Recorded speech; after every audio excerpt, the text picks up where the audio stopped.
waiting for you to come back.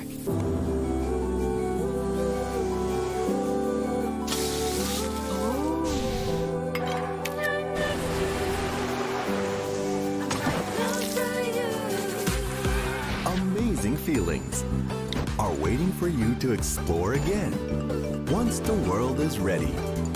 Until we meet again. Amazing Thailand.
EGB. your esports betting world. The only place to find the widest choice of popular games and matches to win real money. Choose your bet on a single event or express of several matches with dizzy odds. Serving the market for 7 years with over 800,000 users. Join now to get your bonus for the first deposit up to $600. EGB. You know for sure who's gonna win.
Hello there, Dota 2 fans. Welcome back to Epic League. It is day number 4 of this amazing group stage. We have had so many good matches already, and that is not going to stop today. Our first series, Liquid versus 404, and I'm already tongue-tied to get this one started. Welcome back to the panel, boys. We've got Lizard and T-Gov with us this morning. How are you, boys?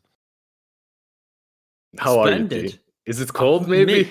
It is goddamn freezing. I've had to put on this light cardi because I don't want to put on the full hoodie look because you're wearing a shirt. You know, Zori looking fabulous, and me, I can't put on a hoodie and it just ruin the vibe. So I got like a very professional-esque kind of cardigan vibe going, and yeah. You could just tell me I'd wear a hoodie, man. Like I have a brand new Adidas hoodie. Ooh, good here you go. Oh, all right. I've just got a nice little bright pink with a little bit of blue hoodie, so I might rock that tomorrow if the heating still isn't working. But you know, we're good. Life's tough, T-Gov. I mean, I know you've been stranded in Ukraine for a while now since your last gig, but any hope of getting back to the promised land sometime soon so you can, you know, get involved in Brexit and all that other good stuff going on? My great nation is absolutely amazing. But as I look out my window, I can't even see like an inch out my window right now. It's that cloudy, so I can't even see if planes are working. So yeah, I'm just gonna stay grounded here for a little bit longer. Stay safe. Very good. Well, yesterday we at least had one series not go the stretch, so we ended at a reasonable time, but a lot of 3-game series so far in this group stage. Wouldn't be upset to see more of that today. Of course, we don't have an overlay for this schedule, but after Liquid Error, we're going to have Alliance versus Navi. Alliance been looking pretty good so far. We saw that epic PA game, the Rapier that brought it back, so a lot of eyes on Nico Baby right now. And the org matchup of Alliance versus Navi always brings in some additional eyeballs. Then we've got Nigma versus OG to wrap things up. Kuroki back at the helm. They looked amazing in game 1 yesterday, but then they ended up losing that series against Mud Golems 2-1. And, well, maybe hungry for a little bit of vengeance today against OG. They were breaking some records, you could say, in game 2 and game 3 there. It was it was a little rough. Be nice, all right? Don't be mean to poor Weeha, all right? Dude, I love Wee, like, literally. He is an absolute lad. Reddit hasn't been so nice. I saw that thread this morning. Ooh. They're very, they're hot and cold, The worst thing is, like, I'm usually defending him, and I'm one of those. Look, he's a very sacrificial mid laner. He goes in, he makes space. That was a lot of space he made yesterday. That was a little My bit favorite too much. play from yesterday was the Storm Spirit, where he steals the Aegis, and you're like, "Oh, we are!" And then he like zips even further. Yeah, and Cheese, thank you. And then he zips even further, and then dies. You're like, Weehaw. Like he captured every moment of his career in that one single Storm Spirit play. It was great. Well, it's like 99% of the time when I have that feeling, it's like, okay, the pro player knows something that I don't, right? This is going to work out for some reason I don't understand. And that's what makes it so hype. I'm trying not to prejudge it. And then he dies and you're just like, oh, there wasn't an out there. Okay. Huh. That was interesting. Unless his goal was to catch arrows constantly. I don't know.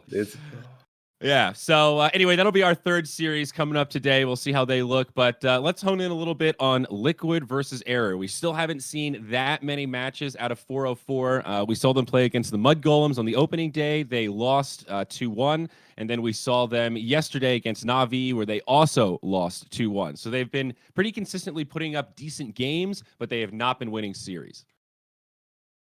Yep. They are, like they just said recently, just a stack.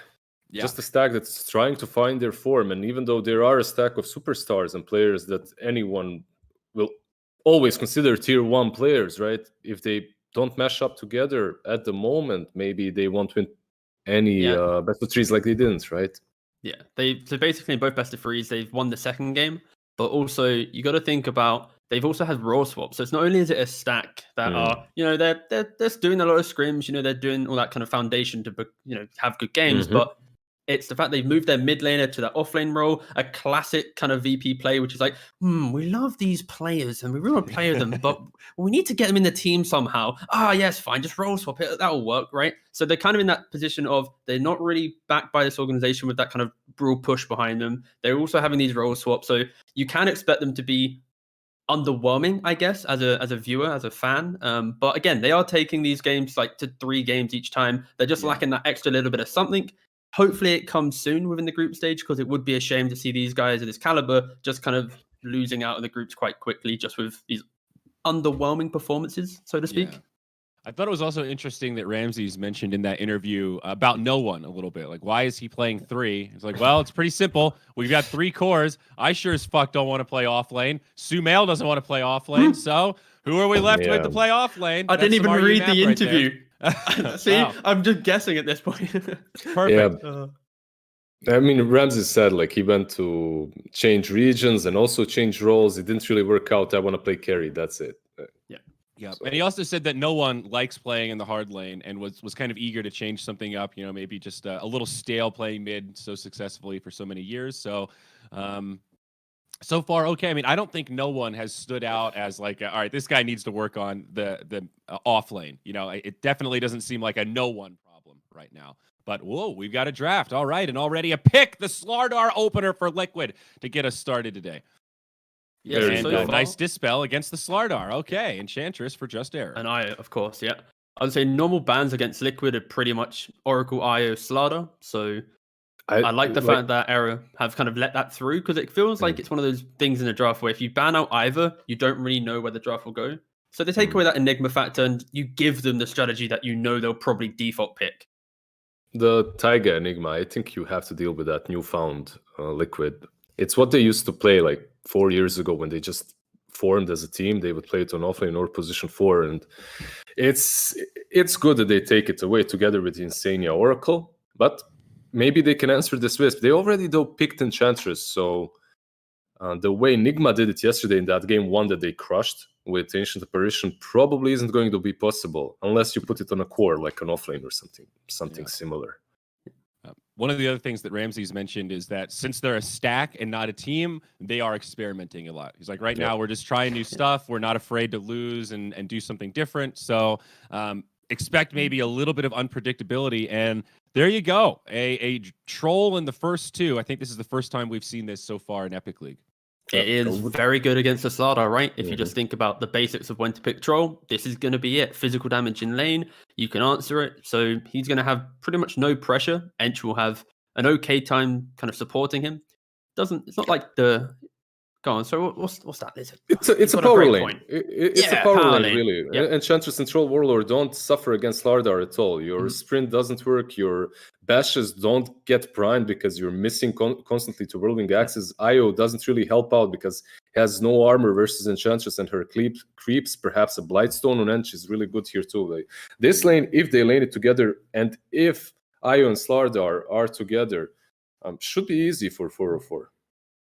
It would be nice to see if Error show kind of respect towards the Lone Druid Pangolier kind of factor. I think that combination of lane just opens up the game a lot for Liquid, and it's been really enjoyable to see them activate their supports in new ways, right? The first way was the fact that they had their 4-3 kind of mesh into that 3.5, and then now obviously with the Lone Druid pick, Insania can just play any hero 5 and just start running around the map, right? So it's potentially another avenue that I need to look towards.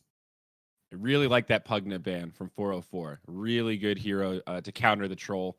Big magic damage. Obviously, Decrep shuts down everything he wants to do. There aren't too many, right, that completely shut down troll. It's either one of these supports that completely eliminates him from the game, like a Shadow Demon, or something like a Nax on the offlane that works really well. The Oracle ban as well makes a bit more sense when the troll is picked up, because Oracle works amazing against him. But we'll see what they go for next. They need a Zayat hero. Shaker has been banned out. That's something they played before. I just want to see. It's probably not happening here, but I would love to see that Zayat Treant. Man, that guy just makes the hero work completely differently. Ever since the Navi days, it's like. I think we even got to see it once already, and he did indeed look really good on it. I'm not sure. Did he play it or did Solo play it in that game? I saw yesterday they had a game of Solo playing Tree. Yeah, Solo. Right. Oh, yeah. We were hyping up Zayats, and then Solo grabbed it and just nabbed it. Yeah. He played the Shadow Demon that game. Yeah, that was a really good Shadow Demon pick. Interesting enough, there's been no kind of Lone Druid's now through the pool. I think Magnus as well getting into pool is going to be good for maybe just Error. One of the best games that they played, in my opinion, was going to be with that Mag Jug in that second game yesterday. It looked pretty good, pretty annoying to deal with. So the question is, do they value it that highly? Because I don't know how well it's going to be if they're up against, for example, the projected Lone Druid pick. It's going to be awkward to start with. By the way, there are other heroes that work well with Slardar too. Like, you don't need that Lone Druid per se, even though it's really good on Liquid because it's Liquid Lone Druid. Exactly. I mean, you have Wisp and Slardar. Isn't this just a PA layup right now for Liquid? It can be. It can be, but two problems. Tidehunter isn't banned out, and there's a troll on their side. So they Is have troll that ways good of against dealing PA? Not early on, yes. Later, not so much. If the troll gets MKB and scales correctly with items, then sure, the game's perfectly fine for him. But they can easily, the game get carried away. You see those PAs with 2-3 items, that non-stop aggression, troll's like, how do I farm on this map? And suddenly he's... Especially if you go like Deso first with Slardar, kill Roche at like 16 minutes or something, you can take over before troll really accelerates. Okay. Risky though. Put yourself on maybe a little bit of a timer if you don't execute with it. Yep.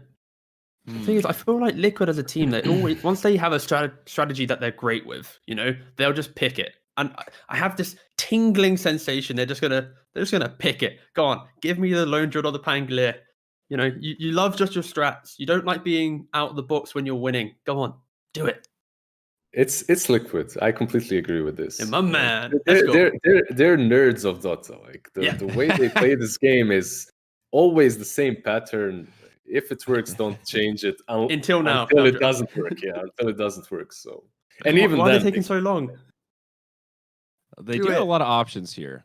Do they though? Do they? It's Liquid. They're in the room. They've turned around. There's a flip chart with 2 heroes right now, and they're like, "Which one are we picking? I don't know which one yet." Yeah, right now, Cogfa, is this a Lone Druid game? So I can't. Can you speak up? I can't hear you. And I always throw this out there, but one thing to remember against Liquid, the Brood Mother, they will 10th pick it if it looks like a good Brood game and something that have to remember. Nice. This doesn't have to be now. It doesn't have to be your Lone Druid any longer. With the Vengeance, Slardar, it activates so many other heroes. You have a possibility to go for Drow as well. Maybe Troll can itemize versus a Medusa pick, but Medusa looks fantastic too for them. You have Wisp, Vengeful Medusa. Yeah, nice. That's... You feel so hyped for this, T Governor. Like I'm just so much happy. I'm like my previous bit was just like a Liquid as a team. They're really damn good, but they get to a point where you see the same things happen, right? So part of me was like, I don't really want to see the heroes that I've mentioned. So I'm just happy that we get to see a new hero, for example. A nice little change up in the main foundation's there, but they're bringing a little bit of something else to it because that predictability is often the shortcoming of Liquid. So I'm just enjoying the little change. Venge is in a weird spot right now. I feel like every time we see her get picked up, every panel, no matter who it is like, wow, Vengeful Spirit looks really good here. And then we watch the games and it's like, yep, that double swap did a lot of shit. It saved people. It got people killed. It's really good. But she still seems like this niche support pick that only shows up like 10% of the time. Well, you got to think about what it brings to the game. The aura is very good with those ranged carries. You got that save potential, and in lane, you're not the strongest. Where you need to be with the correct hero. You're not like a default support where you can pick and then suddenly, oh, I'm with a Spectre. Great, let's play Dota. Right? Like you have to be with the correct core. So it does force you to have an understanding of where your draft's going to be able to pick it early. And if you want to pick it later, it's a lot easier, right? So, like Lizard mentioned, those classic pairings, maybe the Drow, etc., they could be picked, but it is a bit scary when you have the Snapfire now with the Gobble Up, like that backline reach kind of mitigates the desire for maybe a Drow. It's not only Snapfire, you have Earth Spirits as well, so you have two heroes that will get into the back very easily, and Team Liquid with the Death Prophet. Very synergistic. It is, but also keep in mind that Liquid, most likely this is mid, Death Prophet, but they did run it safely in quite a few times recently, so that might be a thing too for them. Not a big fan of the safe lane DP these days. No, it's just the way they play it. When they pick a core on mid lane, that's for Boxy, for Koikwa that can just dominate the game. Yeah. So if you have to look at what both teams have right now, Just Era, they're going to have this big backline reach with the Earth Spirit and then the Gobble Up on Snapfire. They are going to be able to lock down one target and blow them up. But outside of that, they need a little bit of time to come online. The early laning phase is going to be their kind of big window to do well. But after lanes, they can feel kind of victim to Troll not being able to fight too much. Compare that to Liquid, their lanes are going to be very generic. They're going to be able to, go even, maybe outplay a couple of times with the Slardar, even the Venge lane maybe. But their team timing is a lot earlier, and that can kind of pick apart Just Era, especially when you have Roshan on the card for Liquid at any minute, right? So it's all about, can Era play well in their lanes, survive that kind of early mid game, and then push through with a good Roshan contest at the correct time, maybe the 20-minute mark. But that's the key identifiers right now. It's Luna. Oh no. At least there's a Wisp. That Luna game yesterday was rough, though. It's different. This is a completely different Luna game because you have so many things going for her. Luna yesterday had absolutely no heroes to buff her up.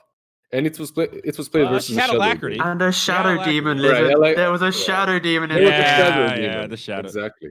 Okay. Now, he's playing with the Slardar, with the Wisp, with the Vengeful Spirits. So this right now, Error are like, how do we work in the core Shadow Demon here, guys? How do we make... But now, this is no one's hero, right? This is just going to be that offlaner. I'd like to see some Aura Buyer. Bloodseeker. So there's a little flexibility here. Not sure exactly how Error is going to set it up. This is mid-snap like yesterday. I think people are copying Borania now 100%. It's He is by far probably one of the best.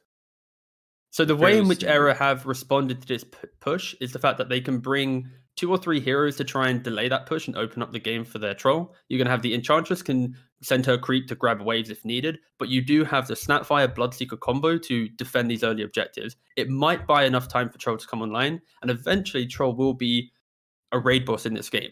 The question is, the way in which Liquid can play this map and just move from objective to objective, as long as they're not picked apart by the Earth Spirit, Snapfire, and Bloodseeker combos, then they should be in a good spot. But I can easily see them running to an objective and just getting completely blown up. Yeah, this for me looks like a matchup of, like I said before, nerdish team that has it all down to a pattern versus a team of superstars that's just having fun and has to outplay them, because they really do have to heavily outplay them in the mid game. Liquid will be stacking. They're famous for that. This is a stacking meta once again. They have a Luna to take those stacks. It looks much easier for Liquid, really. The game plan is just all there. Very straightforward. And their 5-man is going to be nasty. You've got these 2 auras already, maybe buy a Vlad's and some other auras on top of that. And that 5-man, like in the mid game, going to be difficult for 404 to deal with. Quick predictions. Who do you think's taking game 1? Yeah, I'm going with Liquid. I think it's way easier for them to execute. Luna with all these buffs. There are things that work in Just Error's favor, but it just looks hard to execute for them. Yeah, I agree with Lizard, but Sumail was 30 minutes early to the lobby, earlier than anyone else by a great margin. So I think he is so ready to play Dota that I think maybe he can just 1v9 this game. But now, realistically, yeah, Liquid's draft is just peachy. All right. Well, a panel favoring the last pick, Luna. Let's see if they can do it. We've got some casters to take it away for game number 1. Again, it's 1437 and Nomad. Gentlemen, how are we today? Thank you very much. Yeah, feeling good, feeling fresh, ready to get into this best of 3 series. And again, 404 up against one of the giants of EU right now. Let's see how they do, Theban. Yeah, I'm really excited for this game. I think Error, after losing yesterday, they're probably pretty mad with their performance. And I think they've done a little bit more homework this time around. They picked this Enchantress, Earth Spirit against Liquid. 2 heroes that are really good at running into the enemy jungle. Then with the Snapfire middle, who has pretty much 2 wave clear spells, I think they can actually steal some camps from Liquid, and that's what I would like to see this game. Dang you, Theban, you took my talking point, but yeah, that's exactly what I was thinking. I mean, a roll in from Zayats in a bottom just to get a bit of harass onto Boxy, but Boxy already got the Observe Ward, so the damage has been done.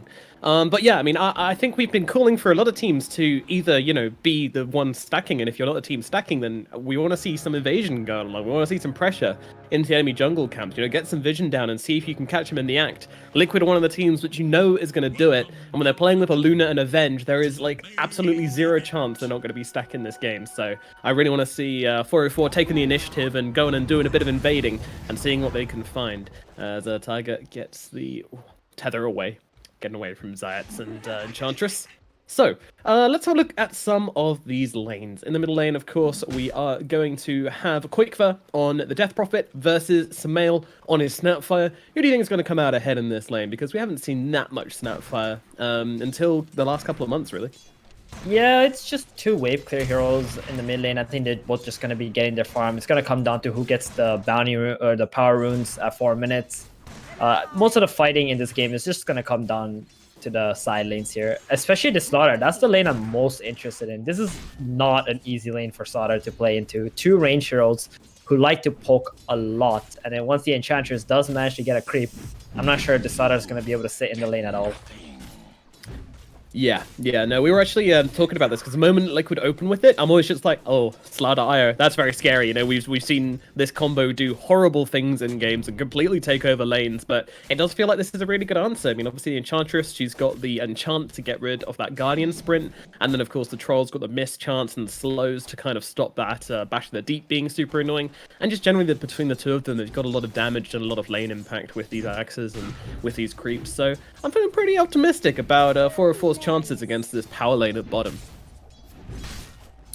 Yeah, I think Rams is going to have a really free lane overall, just be able to farm up a Storm here. And on top lane, we got Bloodseeker against Luna Avenge, Earth Spirit from Radiant side. Always pulling creeps. Jesus. Oh, getting very, very low on the IO down in the bottom lane just from a bit of harassment.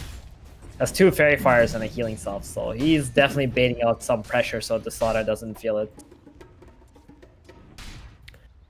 Good guy, always just playing on the edge. But yeah, no one's ever really low if they've got a Fairy Fire, are they? It's not really close. Do you think they're going to get punished on Team Liquid for going just completely over the top on the physical damage front? Because they really don't have any magic damage nukes at all. Well, they got kind of a theme going on here, right? Just buff up the Luna, then you pick this DP middle that can just pretty much control the team fights. The whole point of Liquid's lineup is they got to get to the early and the mid game, and then the late game is kind of just secured for them. The problem is the magic damage is going to be very weak in the early game. Like, magic damage is how you get through the early game, and I think lacking that means they're going to be having a rougher time on the lanes if they don't figure out a way to outplay the opponent. Like the Slaughter and Io, for example, they don't really have a lot of comeback potential if they fall too far behind. Right now, they're doing a really good job at keeping the lane in front of the tower, though, and stopping the Enchantress from getting any creeps. Well, no one, and Zayat's trying to play up at top. They're getting pretty low here on this Earth Spirit. He needs to run himself away, going up to that high ground, and Seigneur is trying to chase a little bit, and then comes a Blood Right to stop them from getting that chase. As Mickey doesn't quite get rolled by it. They have to turn around into no one. Oh, the roll not quite connecting from Zayats, but the rock certainly will. Zania getting so very low, trying to get under that tower. Mickey trying to help him out with a Lucent Beam, but no one comes in with the first blood. Gets the right click off and gets that all-important kill onto the Vengeful Spirit. No one literally just walked through that tree. I thought that was going to be the best Iron Branch play right there, but I guess he had enough room to move through. Yeah, it was kind of sad. Meanwhile, Solo down at bottom being jumped by Boxy and Tiger, having to run himself away. Looks like he will be safe in doing so. And this Harpy Stormcrafter also doing a good amount of work just to deal out some damage to both Tiger and Boxy and chase them off. Such an annoying little scamp, this Stormcrafter. Yep, they're doing a lot better than I thought, but the longer this lane goes, the more levels Troll has. It's going to get scary and scarier for Slaughter. He really can't just go in and try to bash this Troll because it's going to activate that rolling axis, so there's not a whole lot of kill potential coming from Liquid's bottom lane. No, not much. As Zayats makes a rotation in towards mid. Not quite sure if that was looking for a kill or what, but does move in that direction. Looks like DP was able to get the 4-minute power rune illusion. Not too big of a deal, at least.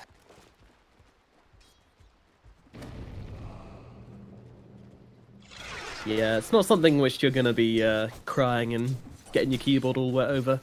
It's just an illusion rune, not that big a deal. What is Samael's purpose in this game as a Snapfire then? Well, he's stacking for himself, going to get a bounty rune. I think his ultimate is going to be the big tempo controlling spell this game, just playing it with the Earth Spirit once it's up.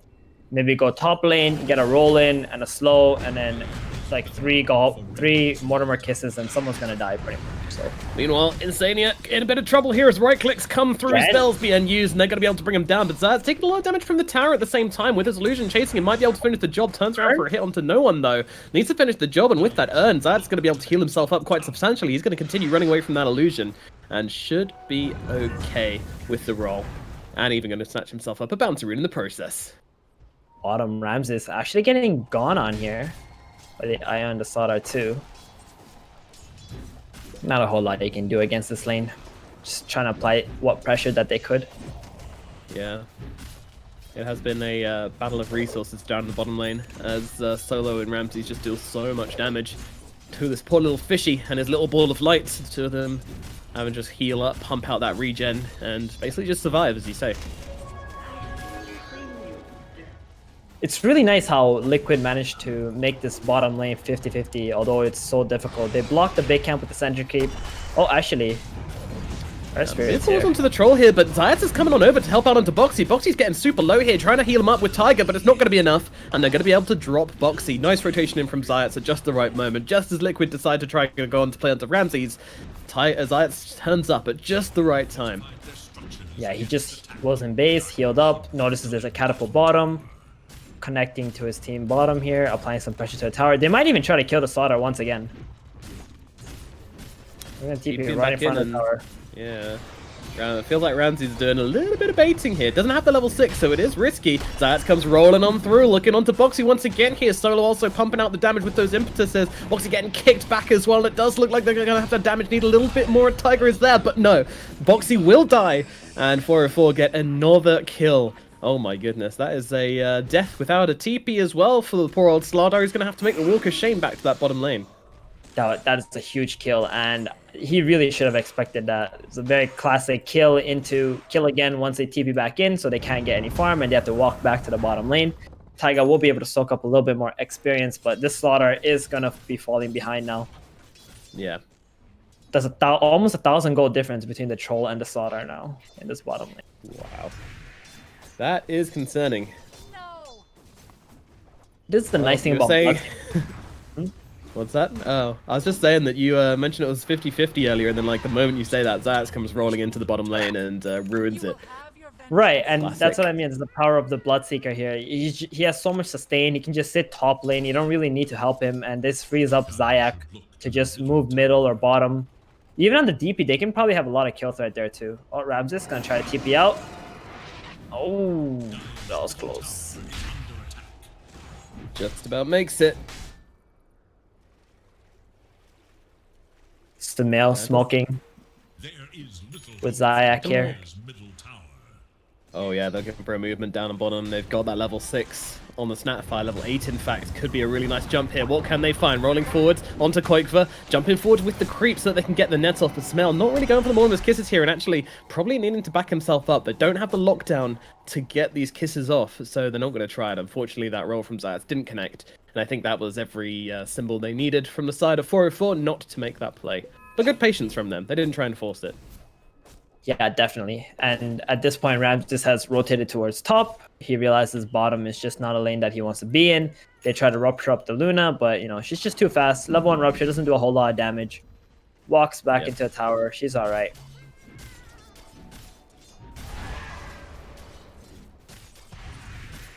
Ayo has TP top, waiting for the counterplay here. That taunt from Luna, my goodness. It's so stupid. The thing is, it's like a level 700 taunt or something from the battle pass. It's so bad.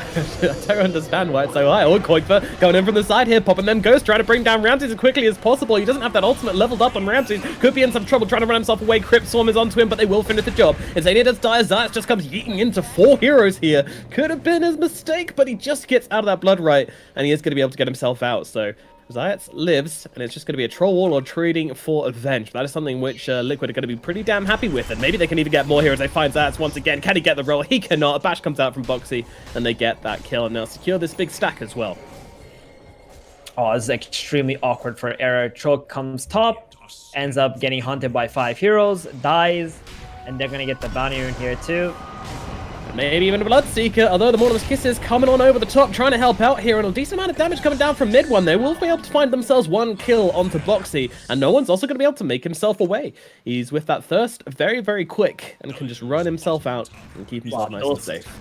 Those kisses just absolutely destroyed Boxy. Sumail hitting pretty much all of them. I did not think that Bloodseeker was going to get out of there alive. No, me neither, but the dual purpose of the kisses, 1 to get the kill, and B to get them low enough to get those thirst points up, and to help that Bloodseeker bullet away from that fight. Pretty nice. Uh-oh, mid lane, trouble for Insania here as the cookie comes out from Snapfire onto the Vengeful Spirit, along with the net, and that's going to be an easy setup and an easy kill for the side of 404. They're really starting to push on the accelerator here a little bit, but this is kind of what we expect from their draft, really, isn't it? Yeah, and the catapult timing, they go mid, they get a kill, and this is such a natural connection to the tower. Liquid don't have a whole lot of wave clear spells apart from the Death Prophet's Crypt Swarm, so these tier 1s, they're not going to be easy to defend at all for Liquid. That is very true. That is very, very true. Yeah, and this is the big problem, right? For Liquid side, we talked about how early mid game, that's probably their biggest weakness. They've already lost bottom and the mid tower. Top is just going to naturally fall here. But what Era does after that is what's going to matter the most. How are they going to play out the map? How are they going to stop this Luna from farming? Because she is doing really well for herself at the moment. Yeah, she's done pretty well. She's got that 3 points in the Moonglaves. What I did notice is that even though we've got Avenge in the game, there's not been that many stacks being made so far. I think that's because they did need to keep pressure on the lanes. They couldn't really afford to send somebody away from the lanes because it just probably would have resulted in a kill, or at least denying a couple of waves of creeps, which is obviously not as good as a stack. So decision was made not to make some big fat stacks this game. But that does mean that the Luna's not going to have that kind of pocket of farm to catch up with. Ooh, uncharacteristic miss on the stack here from Insania. Try to find that ancient camp. Maybe they think it's warded. Insania missing a stack. Truly, yeah, that's extremely uncharacteristic. This man is the god of stacks. It's funny, I can't remember who said it, but in an interview yesterday, someone was like, "Oh yeah, we learned this stacking thing from a team which I don't want to mention because I don't want to give away our strats." And I'm just thinking, like, come on, dude, everyone knows who the god of stacks is.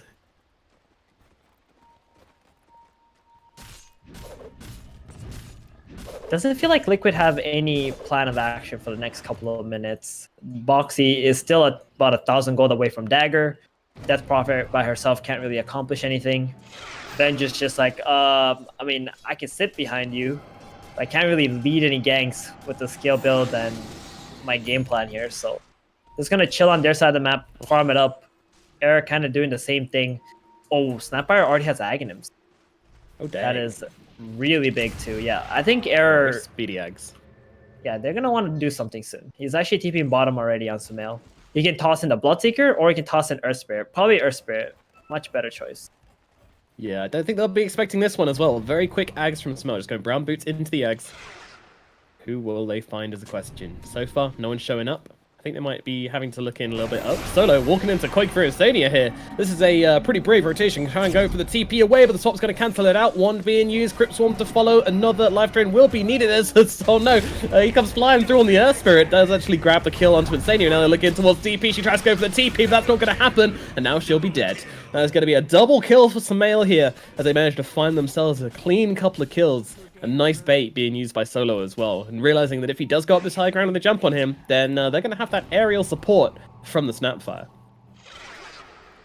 Yeah, this is gonna let them walk into the other jungle side of Liquid and Io Luna. They're like, guys, there's people in our jungle. We're being invaded. Yeah. And I kind of think that this is part of their plan, though. You know, they know that 404 are going to be trying to get into their jungle, and I think their idea is just use this relocate to respond to ganks. Unfortunately, that last one was a little bit too sudden, a little bit too violent to really do anything about. But yeah, it feels to me like the idea is just to hold this line, basically. Oh, is Insania going to break the smoke? Gobble up? In they go. Zayats does miss, but it does look like Insania is just going to have to tank this one, and he will do so happily, even taunting as he does so. Yeah, that's so good. Like, when the enemy smokes and you know they're like so strong, they're gonna land the smoke one way or another, it's better you just like go in and die.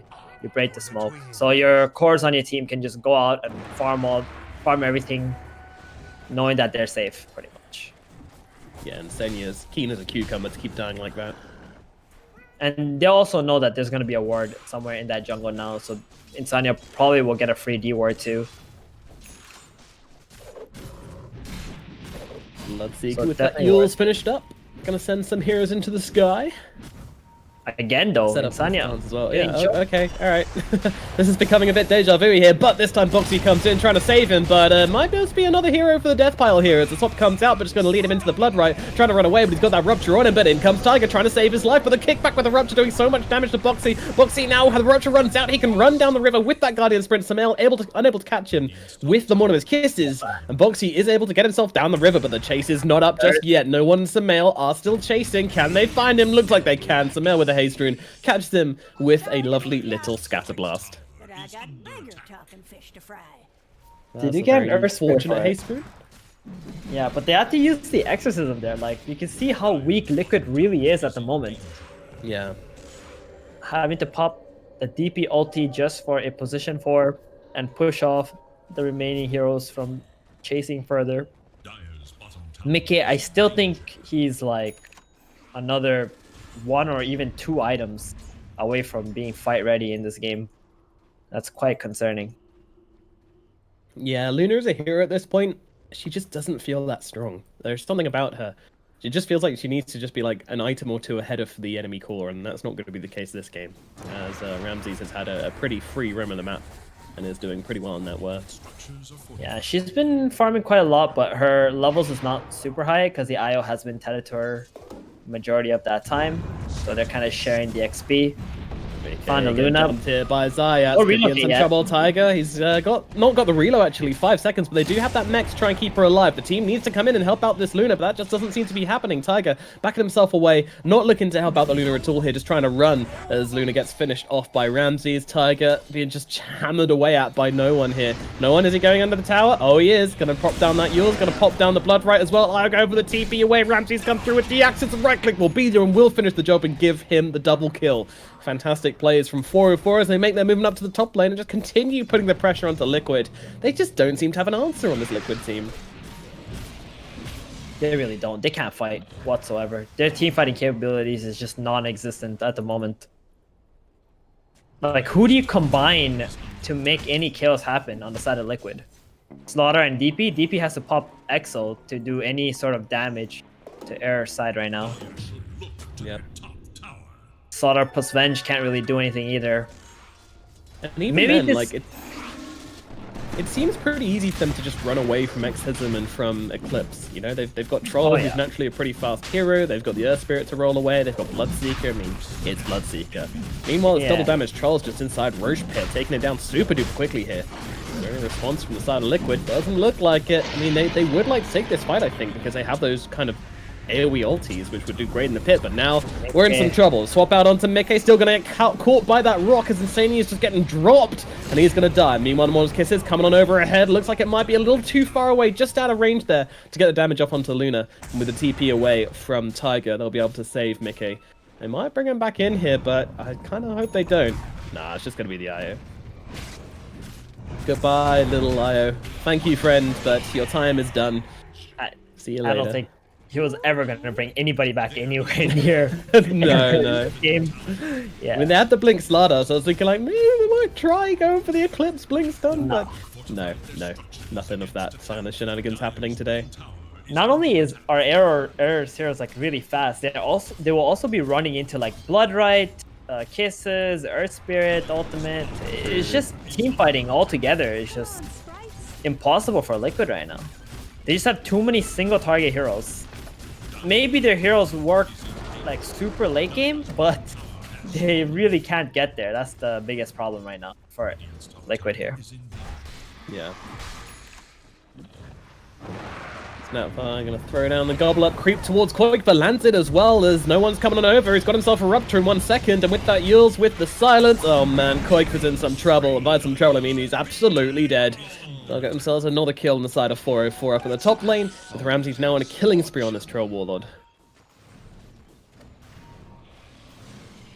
Got a BKB soon on Ramses too, on top of his Yasha and Basher, just getting a little bit of everything. You know, not completing SNY or Abyssal, just all the small stuff, all the good stuff, the good components of those items.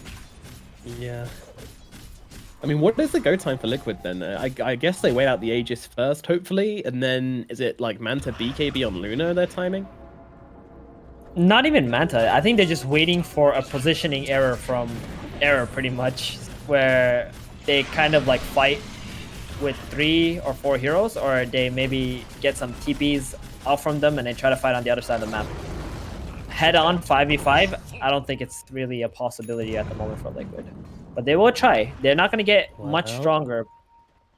Ramses is not the target they want to look for here. With both the Aegis and the Battle Trance, that hero is very, very difficult to bring down. No one could be a nicer target. Really, they want Sumail, but Sumail is always sitting behind heroes. He is never on the front lines.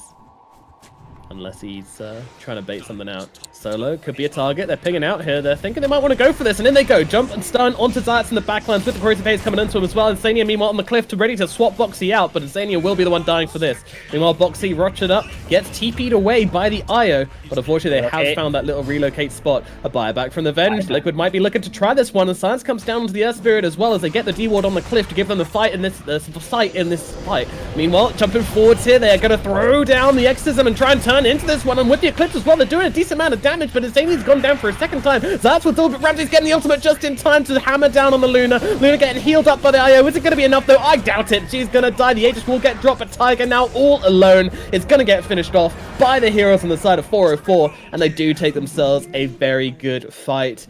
Man, I mean, they were really fighting into the flames there, but then you look at their health after this fight, and they're all peachy. None of them seem remotely battered and bruised. I mean, how did they counter all that damage coming out from Liquid? Again, they gotta outnumber them. You gotta split them up. You gotta make them make some mistakes where they TP away with 1 or 2 of their heroes, and then you take the engagement with the IO and the Luna. Split up your team, get the Slaughter, DP, Bench to play together. But that fight was a 5v5, and you can see exactly what would happen if Liquid take that. Actually, it was a 6v5. Venge bought back, hit that engagement, and died. Oh, Boxy, sweet little Boxy, my young child. He's getting killed up in the trees again. Thought he could do a bit of counter pushing up in the top lane, but was quickly reminded that that is not allowed. Daddy 404 says no. That's a fried fish right there. It is. It is. We love that in England. Bit of fried fish and milk chips. fish. That's what's popular in the Philippines. Yeah. Oh, okay. Take on the OG. Take that. I like it. It tastes really good. You should try it. Here we go, bottom. Mickey got caught out. Io. Yeah, Rupture's on him again. Io going in with a TP, but he doesn't actually have the... Oh, it got cancelled. Is that the rock from Tiger? To cancel it either way. It's looking real rough for them right now. The heal's coming out from Tiger, just trying to keep this Luna alive. She turned around doing a decent amount of damage, but unfortunately it is not enough to bring down anyone on the side of 404. And it's going to be a nice couple of kills for them. Yeah, what cancelled that reload there? From no one. No one has been so spot on in this game, man. He knows his spellcasting has been so amazing. Not rushing anything, always baiting out the enemy and catching the right people. Feels good. Yeah, his mag yesterday and now it's Bloodseeker. Exactly. You just have to, like, if this guy has a decent game, it just feels like he's so unstoppable. And he always plays for the team too. Just mechanically very, very skilled. Always knowing exactly what to do to give his team the edge in these fights. It's exactly what you want from an offlaner. Meanwhile, Boxy having some fun again with Sumail. I mean, he's probably not finding it very fun as he gets absolutely plastered by these two and thrown in with a gobble up as well. Oh, I didn't know there was no minimum cast range on Spit Out. That's very nice. We're younger already. Don't run off. And Solo already has a Solar Crest. My goodness. That is gonna really like terrifying. That. Yup. Luna's not gonna like that. She gets Solar Crested when she tries to run in, or even a Death Prophet. You can burst it. Look at DP's armor. Yeah, that hero will melt. She ever tries pretty to naked. Run Yeah. And I don't know. It's feeling pretty tricky now for Team Liquid. They're just kind of keeping their heads down, trying to keep on getting this farm in some crazy places, using this reload to get out bottom and just cut the wave or two. But it is feeling like a little bit desperate. There's 18k gold advantage in the match by 404. Uh-oh. Goes Insania once more. Jesus. Yeah, they could either wait for the Roshan or try to go high ground here. Yeah, but everybody on Liquid is already back in the base though. Yeah, that Amplify is... Oh, who cares about Amplify when you got a Lotus Orb 20-something minutes in the game? Jeez. Great item builds as well from 404. Countering the heroes of Liquid pretty damn well.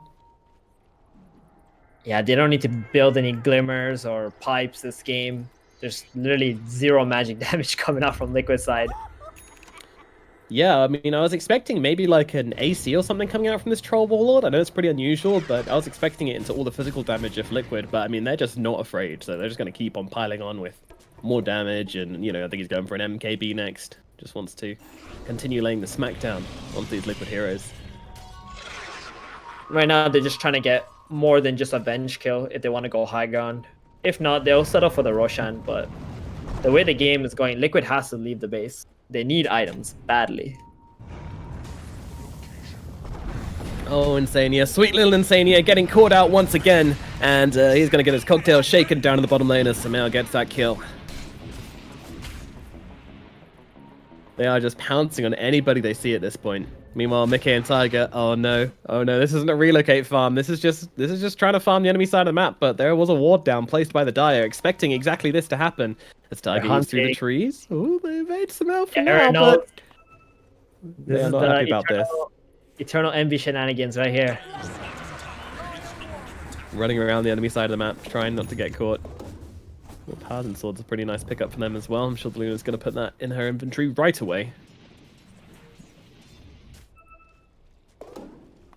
The green ping, they know exactly where they are. By the process of elimination, they managed to figure out exactly where Liquid are. Yeah, they actually made a loop around on the Io and the Luna. Meanwhile, mid, they're pinging out right now as Boxy tries to make a go or gets gone on by Ramses. Not sure which way round this was, but Ramses has a double damage and he is taking 0 prisoners as they get 2 kills and sending them godlike on the side of 404. Liquid, well, I mean... That's enough to go high. This is exactly what they were waiting for. More than just 1 kill to go up there. They got the glyph forced out now. I think right there, Liquid was trying their luck because there was a couple heroes chasing the Io and the Luna, and they jumped the troll. Oh my god. What is happening to these buildings? They're just melting. 15 seconds till Slaughter is back up, but that will not be quick enough as a middle barracks start to fall. The middle tower's already gone. Wow, 404 come in, they strike hard, now they get themselves out. Meanwhile, Mickey and Tiger trying to run away, but the insane chase on the side of 404 is engaged. Mickey going for the TP away. Oh, the roll is close, but actually splits the needle here. Yields comes down onto Yayo, though. They will be able to find Tiger at the very least. This will very unlikely be getting away here as he tries to get the tether across. It's a cute play, but it's not nearly enough to get him out of danger. Another hero down the side of Liquid as 404 continue to express their presence on the map. And guess what? There's another Roshan. Ramses is in that pit, getting them further stacks up and taking down the big boy. Any response from Liquid? Doesn't look like it. They need to get over there now if they want to stop this from happening. And I don't think that's happening, Steven. I can't help but feel like Air is just playing PvE right now. It's like there's not even an opponent, you know? It's just bots running around, running away from you. Just gotta catch them. Liquid just can't seem to find the opening against Air. No. Something tells me this draft wasn't meant to go this way from Team Liquid. I'm not sure what went wrong fundamentally for them this game, but Yeah. they are looking extremely redundant. They picked Avenge, right? And they have first pick. So instead of either picking the Drow or the Medusa, which would have been far better than a Luna pick, because those heroes can actually fight or protect high grounds and such. They decided to go for the DP. They felt like DP was a more valuable hero and they would have other options for the Avenge combo. So ended up, Era just banned out the Drow, the Medusa, and now they have to play with the Luna. Poor Luna. Just not a hero right now. I mean, they literally stacked everything for this Luna, right? Like, in the sense that to make her work, but it just made their overall draft extremely weak. Not able to fight back. Not a whole lot of lane shoving capabilities. Now Ramses just takes himself a free tier 3. That's what that was. No response from Liquid until now. The tower's already fallen, and something tells me this could be the last fight of the game if 404 are successful. If they want to go for it. There is no tower. So it could be very, very tempting for them to roll in. And yep, in goes Zayats, landing it onto the Luna, sending her back, Rupture out onto her as well. Tiger is going to go for the TP. They're trying to keep her alive with the mech, but in comes the Blood Right. So much being thrown away. Mickey will pop the BKB, but gets TP'd out onto the backlands. Meanwhile, Boxy and oh no, the Koikfa went in really hard as Tiger took Luna out of the equation. Swap out from Insanius, put Koikfa into a slightly better position, but Ramsey in the front line is doing so much work here. Koikfa still doing pretty well with those life drains as Mickey comes back into the equation. Boxy buying back as well. They really need to try and force something here. Maybe they can bring down Solo as Koikfa just continues to be a force on the front lines, and they're going to be able to find the Earth Spirit at the very least. And now Liquid looking for more on the aggressive, throwing up the Bloodseeker and looking for him. No one. Can they bring him down is a question. He's pretty damn quick with those thirsts, but Koikfa's on top of him, slowing him down. The Lotus Orb comes out onto him, but it doesn't make a difference. No one. Oh no, it's not enough. Tries to use those spider legs to get himself away, but unfortunately he will not survive. It is a defense from Liquid. It's a costly one. And something tells me that the moment these heroes are back on the side of 404, they're just going to do the exact same thing again. And this time, there will be no exorcism. Yeah, that's exactly it. They're just going to go right back up there. Battle Chance will be off cooldown. They still have the Aegis. And next time, Boxy's dead for like 90 seconds. Yep. So, Liquid, they're going to have to pull a miracle out right now. Maybe they want to consider smoking and killing someone else off before Bloodseeker's alive again. And try to put another hero on a death timer, but it doesn't really look like that's their plan right now. They gotta clean up these lanes that were pushing into them, and they're extremely slow at doing that. You wanna know what Liquid's plan is? What is it? Rapier? Rapier! Oh yeah. Mickey has a plan, and now to turn this game around, learning from Nico Baby, and saying, hey, I can do that. I can do that. They're in a much worse position in that game, Alliance versus OG.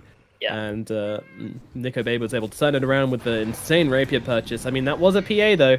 PA Rapier significantly more impactful than a Luna Rapier, I would say. And also, Mickey is still very far away. If he's going to find it this game, they're going to need to make this hold happen. No, man. They're taking a long time on 404, and they do have the exorcism back in 13 seconds. What's up? I would have been more comfortable if this was actually a Dusa queuing up a Rapier right here. But with the Luna Rapier, I don't know about that one. She might just get kicked back, and if they stop the relocate, she's just gonna... Yeah, she's just not tanky enough to live through the onslaught of 404 if they really just target down on her. Yeah. Well, that said, I mean, maybe the DP can make the difference there, jump in and get the saves, but yeah, it's feeling tricky. And the thing is, the only defensive team items they have on the side of Liquid is this mech on Io. Like, there's no... I don't believe there's any medallion. No, there's nothing like that coming out, so it's really just a pretty naked Luna. Oh, Slaughter, no, no, no. You should not be the one getting caught out, sir. You have no buyback. Boy. Yeah. Oh dear, Boxy. 75 seconds without their fish. That is going to be a costly death for Boxy. Bottom lane, they might just enter the high ground. No more corrosive. Ramses is completely alone at this point. No one is coming over, but Ramses is just realizing, hey, no Boxy, no problems. Aegis does now run out though. They have 50 seconds of 4 versus 5. Yeah. They got the numbers. They're taking their time, but they are getting over here. The poke from Liquid isn't nothing to mess with either. To be fair. You know what, Nomad? I believe if they don't take a Rax here, and this Luna manages to get a Rapier, I believe in the Liquid comeback here. I kind of want to see Rapier and Satanic, and then I'm feeling good. But until that point, I don't know. I feel like the game could end before that. They go for the swap back onto Ramses. The aggressive swap back from Insania. Is it enough? It is not, but they do have a buyback on this Venge. Meanwhile, Koikfa ruptured up for a while. There's an Axe actually on no one here, so he's got the double ruptures as Mickey just trying to do what he can, but unfortunately what he can is not enough, and they are just going to let these barracks fall as Koikfa ruptured up for a second time, just kind of chilling. Like, well, okay, I guess this is a thing. Very cool, very fun. And Liquid don't want to play whilst this DP is ruptured. I mean, it's a really nice plan. Pick up the Ags on the Bloodseeker, keep the DP ruptured for the entire duration, so she just can't really pop the Exorcism and run at their faces. Alright, they got one side left. Rapier. I said I'll believe if they actually get to keep these Raxes, but since they've fallen, you know... yeah, it's looking a bit rough. It's so difficult to come back from 2 Raxes down like this. Well, they have the Rapier. Tiger making the YOLO plays and going for the relocate in to grab the 2 bounty runes actually gives the Luna enough money to afford this Divine Rapier. Okay, okay. We could have a fight on our hands provided Mickey just doesn't immediately die. That is the the condition here. Is it Liquid that want to go aggressive? It is. It is. They want to make a play. They've got their new toy and they want all the kids on the street to see it. There's no Roshan up at the moment. It would be a nice time to get a kill and maybe control the top and mid area of the map. They're also smoking on Error. Interesting. They got a gem too on the Earth Spirit. Yeah. This is a dance of death here as they both do-si-do around each other.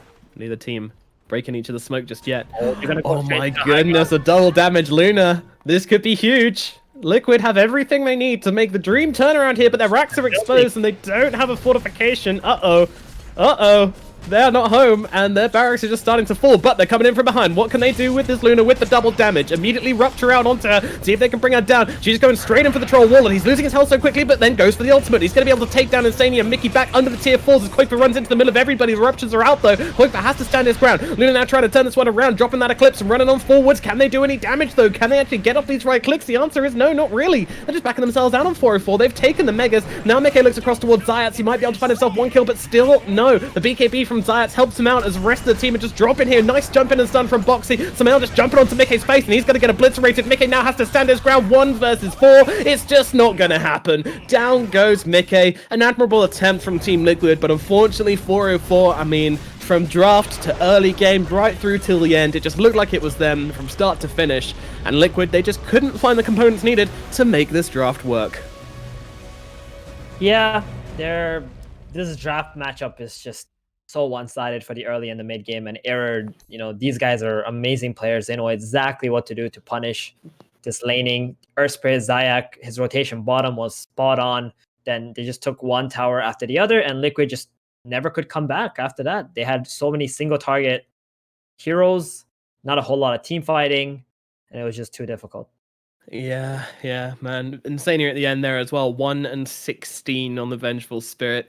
I mean, it is a Venge, you know, it's how it be sometimes, but unfortunately, Yeah, life really came at Insania this game, and unfortunately, that's Liquid going down in game number 1. But you know, first game of the day, it's warm-up time. Liquid, I'm sure they've got something more to show us in game number 2, but for this one, it really was the Just Errors show, and just showing that they can play these skirmishing drafts, which favor the individual skill of the players much more, and this seems to fit them really well. And yeah, Team Liquid, it looked good at one point there with Mickey with the rapier and the double damage, but unfortunately, there was just a bit too much dip on Mickey's chip, and he wasn't quite able to pull it out here. So that is going to be them dropping game number 1 here in the Epic League group stages. But we've got another game coming up right around the corner, so don't worry about it, folks. We got more Dota coming up. You enjoy some lovely adverts, then enjoy a lovely panel, and we'll see you after that for the second game.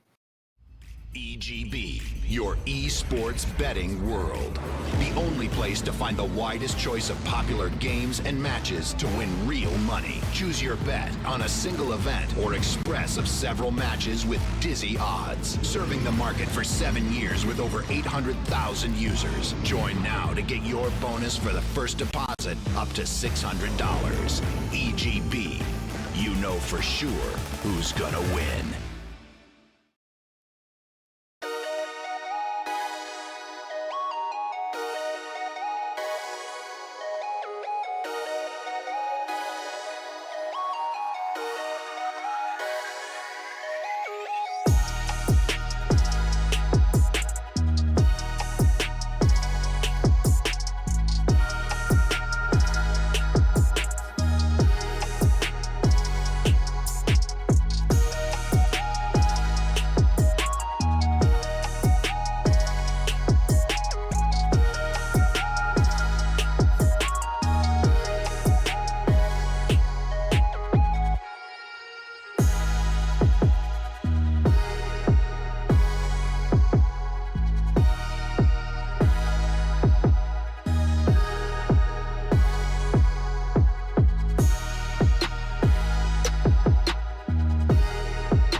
These feelings are waiting for you to come back.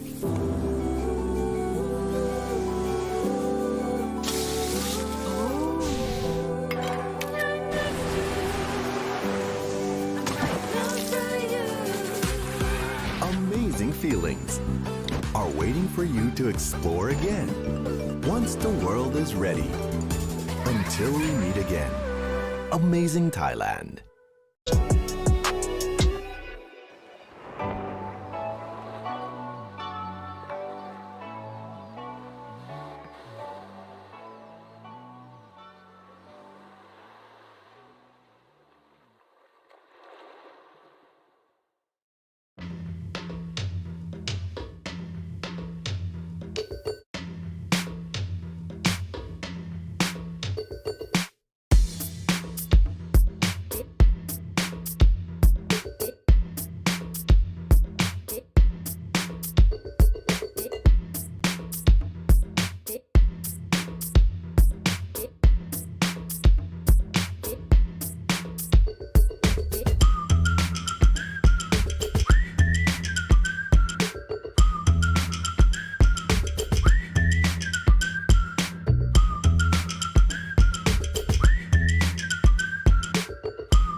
All right, folks, welcome back. Game number 1 already complete, and a draft in game number 2 already a couple picks in. Welcome back, Lizard, T-Gov, Luna, not looking so hot there in game 1. Unfortunately not if you're a Liquid fan, though. It really never got kind of off the ground. You've got to give it to Error there. They just played really well. They just never gave Liquid an opportunity to kind of get themselves into the game. And we mentioned in the draft part, we were like, okay, so if Liquid start moving to the towers, you know, Error's going to have to defend. Well, guess what? If you never let them come to the tower, you don't have to defend it, do you? You can just kill them. So, yeah, really good game from Error. And hopefully they can maybe chain 2 good games back to back and actually win a series. So, exciting times. That'd be cool. It's difficult to play this game when you lose 2 lanes and 1 evens out. Yeah, like laning stage is. I look at Dota like chess, and the amount of figures that you have at the beginning of the game is proportional to the lanes and how they went, right? And you literally started the game with 4 peons after 4 pawns. After your Slardar got demolished, your safe lane didn't go too well. You have some stacks, but it's never gonna come online. So that Luna, I still think Hero can work if you play around her well, and if you have an offlaner, which they just didn't have that game. Yeah, exactly that. And I like the fact that Liquid, coming into the second game, their bans, you know, they've actually put this Bloodseeker into such high priority. I feel like against what Liquid likes to bring, they like to be able to punish the side lanes. And I think out of the heroes that no one has played so far, this probably is one of the few heroes that is unpunishable to some degree. So, okay, I can see why they're respecting that. He's also got that blank canvas type feel, sort of like Nature's Prophet, where that hero can buy so many different items. It adds to his utility because he fits into a lot of different games. On offlane, it's Venomancer, Bloodseeker, and Prophet, perhaps, that can do exactly that. No matter what you build on them, they will contribute to the team. One thing, though, for me, two players, maybe Kuro as well. Puppy, Solo, you can put Kuro there. Enchantress and Chen. When you give them these heroes, not only Enchantress Chen, let's say everything that's fat and stupid and just runs in and you feel like it cannot do anything, like an Ogre or an Undying. Solo made their game in that last match. Like, if you look at his movements, how he runs uphill, and how much time he buys for his team to connect and make plays. Like, when you see this lonely Enchantress, just run away. I think it's better to just run away. Don't try to kill him. He literally made his whole team work without a single initiating item. Like, even without the attacks, they managed to make rotations. So I really have to. If you want to play position 5 Enchantress, you should watch this guy. Oh yeah, that's the key thing though. Like, if you look at Muggle and how Farta's playing as well, it's that same idea, which is you need to collect information and resources, and that can be done from walking in. You don't have to use your wards as kind of the information gatherer. You can be that resource. So that's what kind of did give Solo such a strong kind of presence within previous teams, is the fact that he happily will relentlessly do that. And, the thing is, when I was learning to play 5 and whatnot, it's so counterintuitive. Like, doing those things, it just feels so weird. Like, you're some ogre and you just turn and go into the darkness. You just go into the fog. Yep. But if you trust your teammates and if you're surrounded by good players, it eventually just works out well for you. Oh, these some snap picks here. Draft, yeah, Mirana right into Earth Spirit, and then an immediate Slardar back again. We did see a Mirana yesterday or the day before, but now I'm struggling to remember. That was the Mud Golems game 2 against Enigma, and they did win that game. That was a good performance from Milan as well, right? That was very good. It was the Milana right there yesterday, like Lacoste put it. Yeah. It was really solid. Of course, like, he was Lacoste. Yeah, it was at least half. Like, his arrows were at least half of Wii's stats. Like, they take the blame for that. So. Oh, yeah, that was the 1-in-19 Storm game. Yeah, you're right. Yep. Okay, so Morana's hot right now. Gotcha. I think the good thing as well, if you look at Liquid's draft, is the fact that you have this laning openness between the Lone Druid and the Void Spirit. They'll happily put the Lone Druid mid or Void Spirit mid, vice versa, into that safe lane. Yeah. So they also prioritizing their supports in this game. Think about previous game, they had Ayu and Venge quite early on, and it's that idea of, well, okay, what do these heroes do if we go behind, right? It's kind of difficult. We can make stacks and stuff like that, but they're prioritizing more, let's just get our core picks out of the way and make sure we have an understanding of what our supports are going to do in the game if we're on, like, if we need a plan B, for example. But just Error's draft, it's very spooky, the idea that they have the Pugna to deal with the Slardar and the physical damage. Sumail, absolutely love this hero in the very long run of the closed qualifiers that they had, that single best of 5. Yeah, so the Pugna was one of those key heroes. But yeah, I think Error are just very comfortable right now with what they have. Super interesting that they ban out the Brood with the Lone Druid already picked by Liquid. That's something that's exclusively Koikwa plays, both of these heroes on their sides. So, I mean, it's possible perhaps to switch it up. One thing that I would like to see from Just Error is some more damage in the Chronosphere. We have seen a couple of voids yesterday as well, in which you just don't have enough. In that Chrono, Enchantress, Pugna, and Earth Spirit, they just don't bring enough. You need some real burst damage. Let's see what they go for. Oh, they know. So saying, no time to theorycraft. It's right, the Beastmaster. never mind. So great vision game as well, though. Yeah. This lets you scout out. Really helps with Chronos. I can certainly see the merit in the Beastmaster, but I agree. Not a huge amount of damage to dump in, and now Liquid, they go right in for the Pango to get a little team fight chaos of their own. And it looks like you might be right about that. Yep. Insania Pango. Okay. Yep.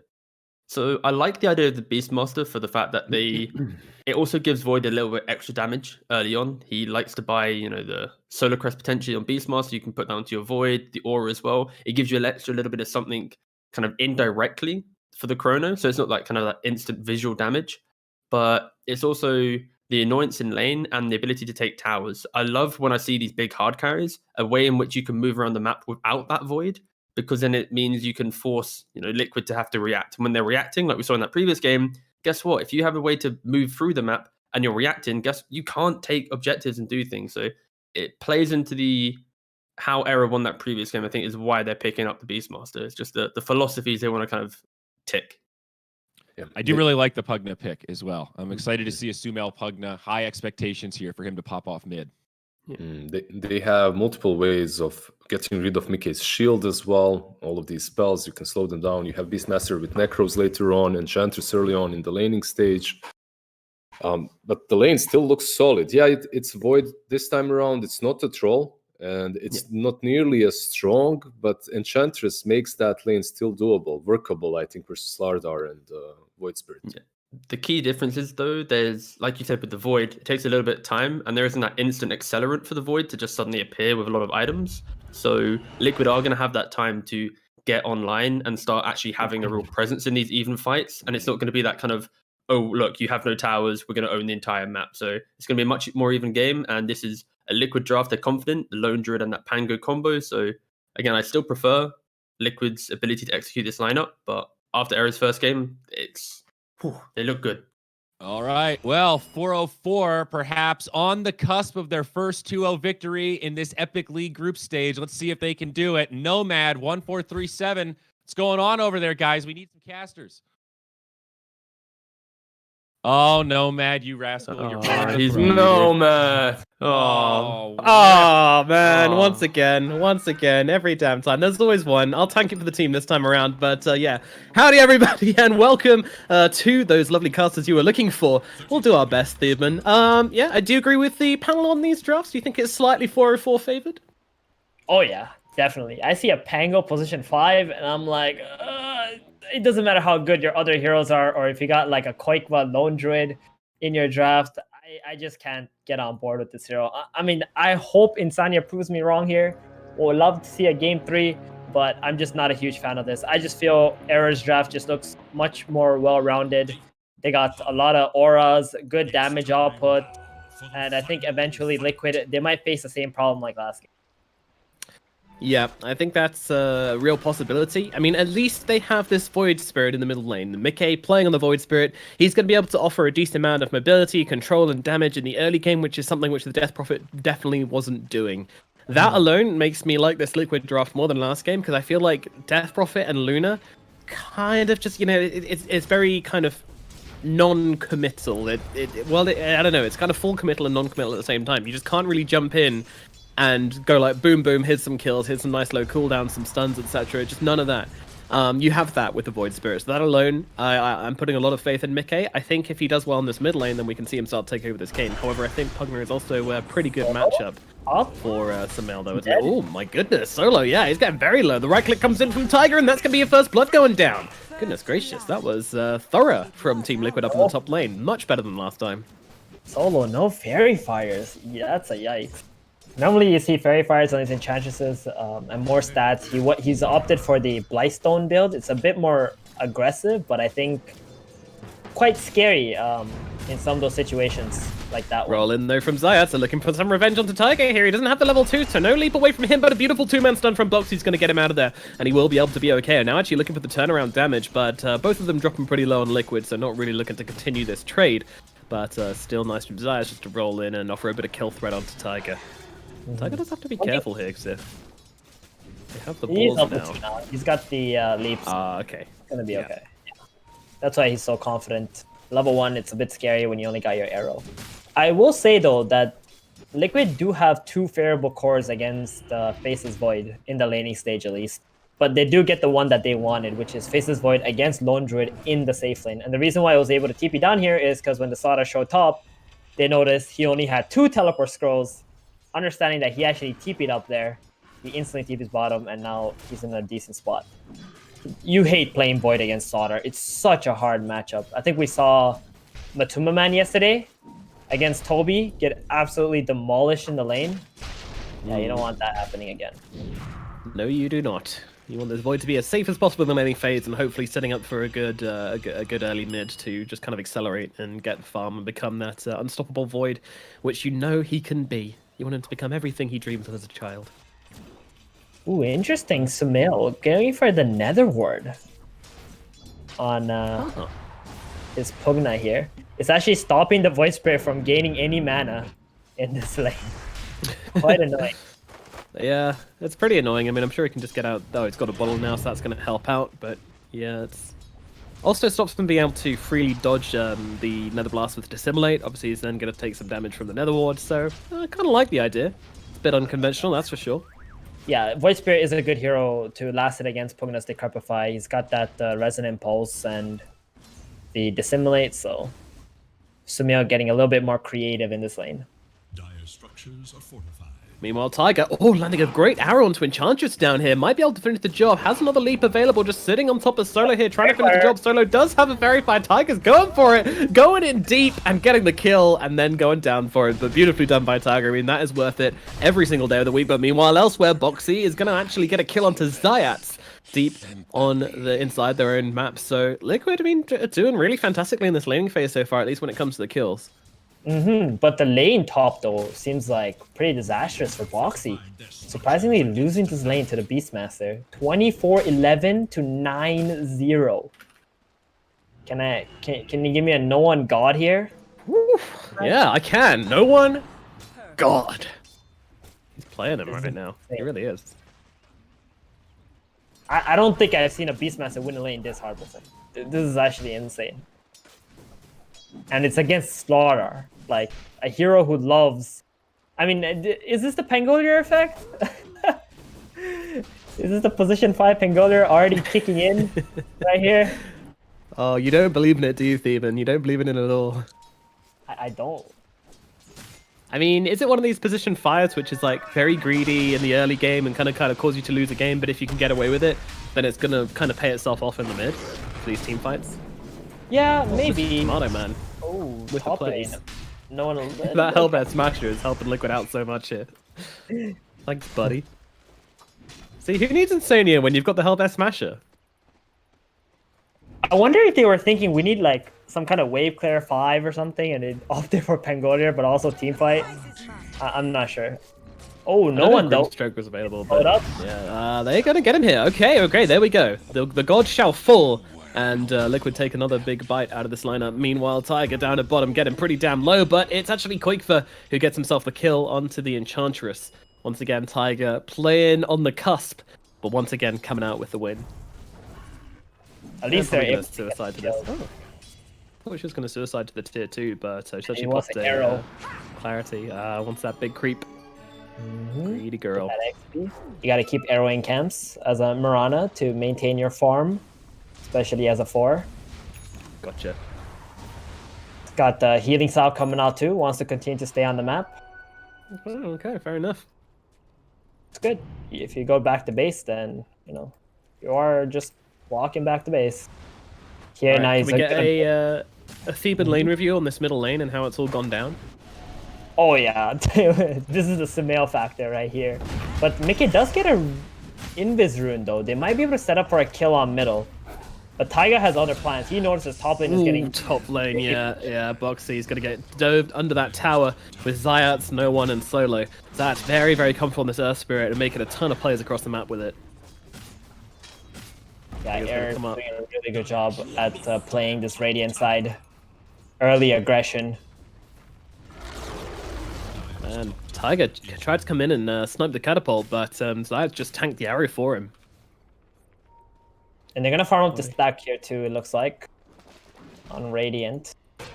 They're not feeling too good on Liquid side. Like, they do have all these kills, but if they don't get the map control, they don't get objectives with their heroes, they're gonna fall behind, just like game number 1. They are indeed, yeah. And there's a lot of pressure to be put out by this 404 lineup. You know, they can leave the Void behind and only kind of play with him when he's got Chrono, and they're still going to feel really strong as 4. And now Insania, once again, getting jumped here, has the swashbuckle, doesn't decide to go to the trees, wants to get under that tower aura, and does exactly that. Now Koifa comes in. Oh, nice arrow landing onto the Beastmaster here, but the turnaround with the Roar onto the Mirana, she's going to drop like a rock, and now Koifa, I mean, he's in some trouble here. It's the right clicks are coming through, these Necronomicons doing their work as well, and they're chasing under the tower. Solo really wants it. Can he finish the job, though? No, they actually get off the entangling claws, but Koifa's still dead. The creeps will do it, along with these boars, and with the Necros, and with the Satyr Tormentor, and a nice little impetus from Solo. They'll finish the job and get a really key kill up here in the top lane.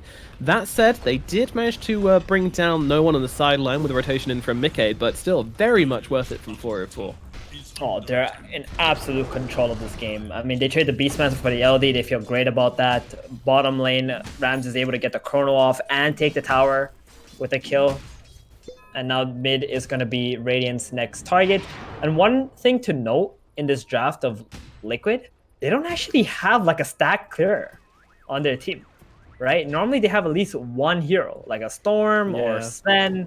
They don't have that in this game. So it's going to feel very awkward for them to be able to even recovery farm in this situation. Yeah, that's true enough. True enough. The bear can tank it at the very least, but in terms of taking the stacks, it's very, very slow going. Oh yeah. Mid tower, its days are numbered. What do you think Liquid should do about this then? Should they be jumping in and trying to defend this middle tier 1, or are they letting it go? I think they need to be more proactive in this situation. They got to get Koikva to maybe play up with the Solder, take this bottom tower out, or at least kick Ramses out of this bottom lane. He's been chilling here, no pressure on him whatsoever.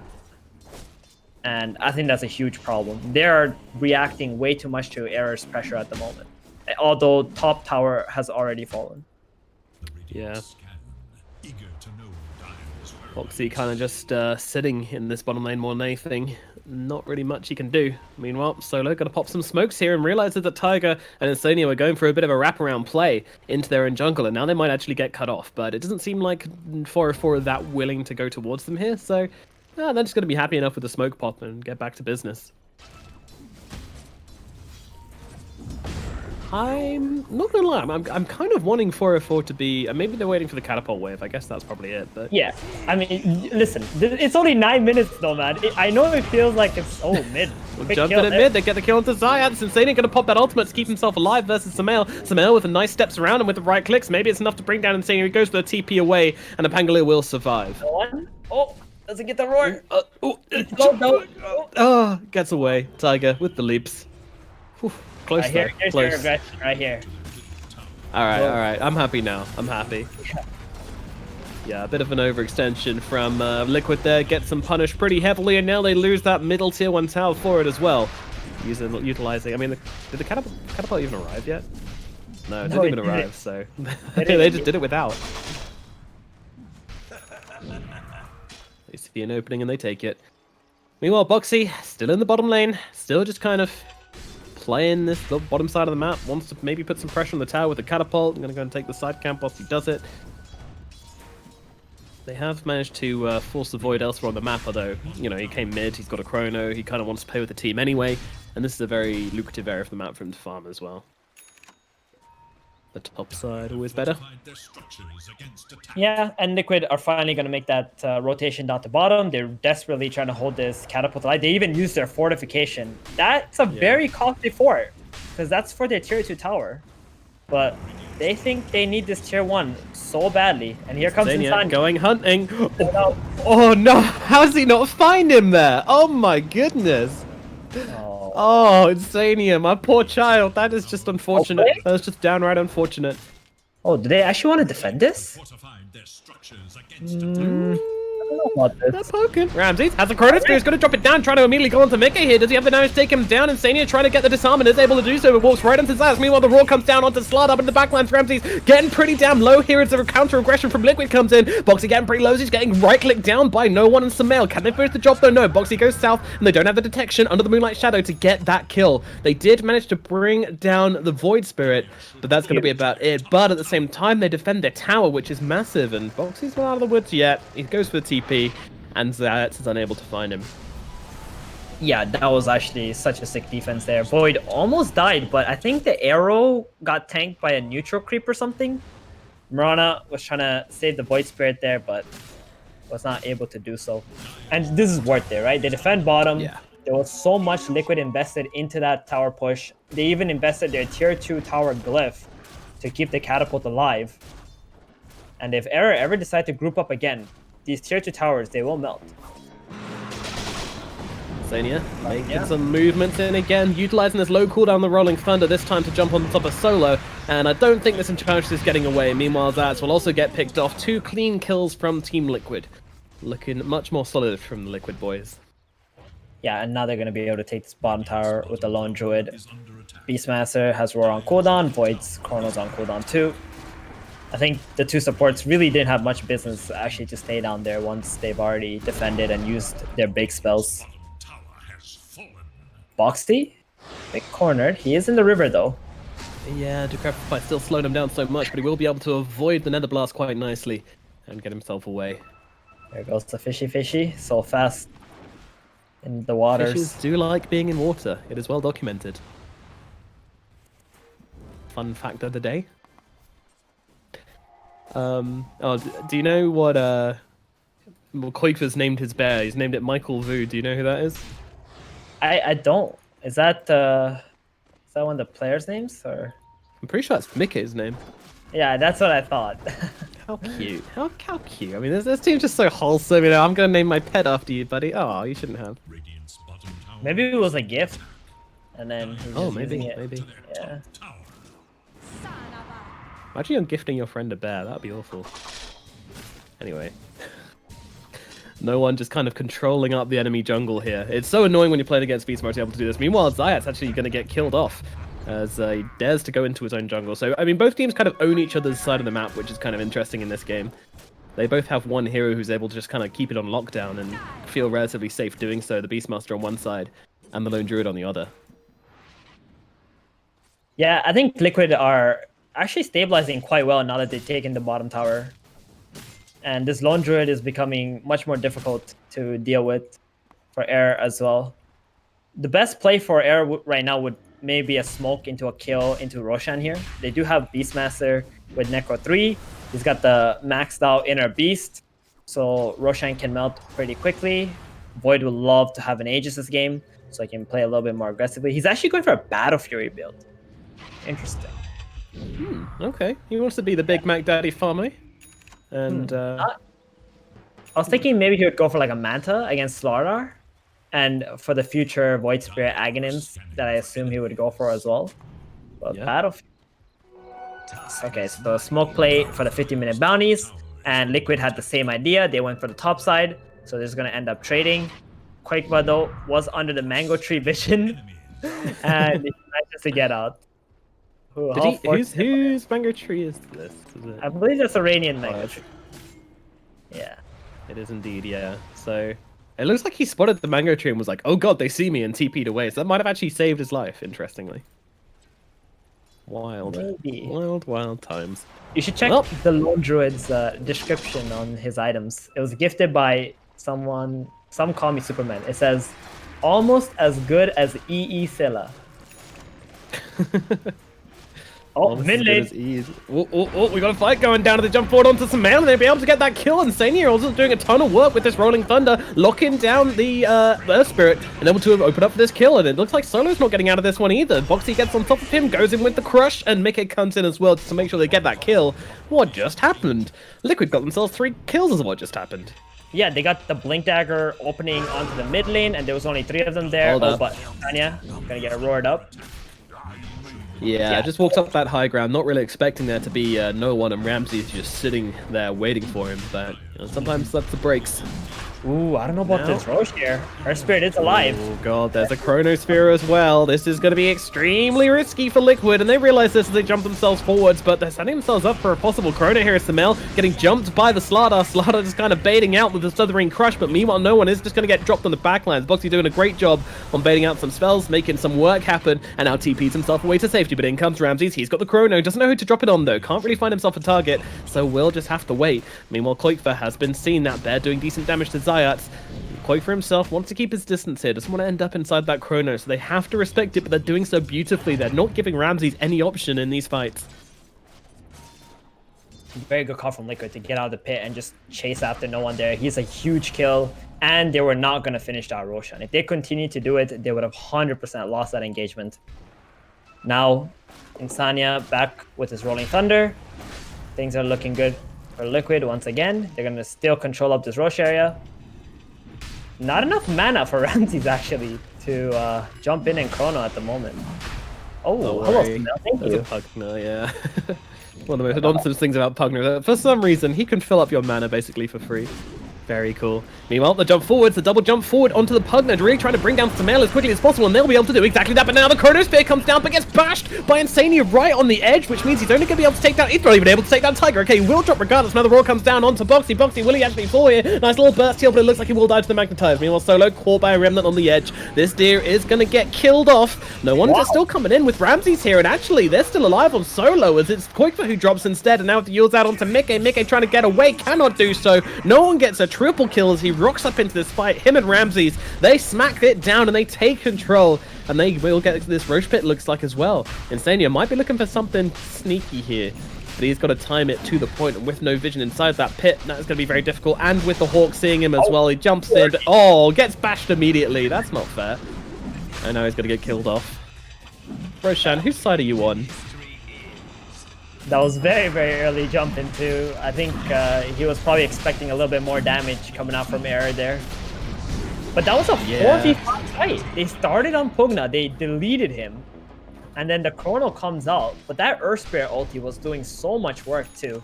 This inner beast aura plus the Face's Void is just insane amount of damage. And I think Solo too, standing on the outside of the fight, throwing the impetus.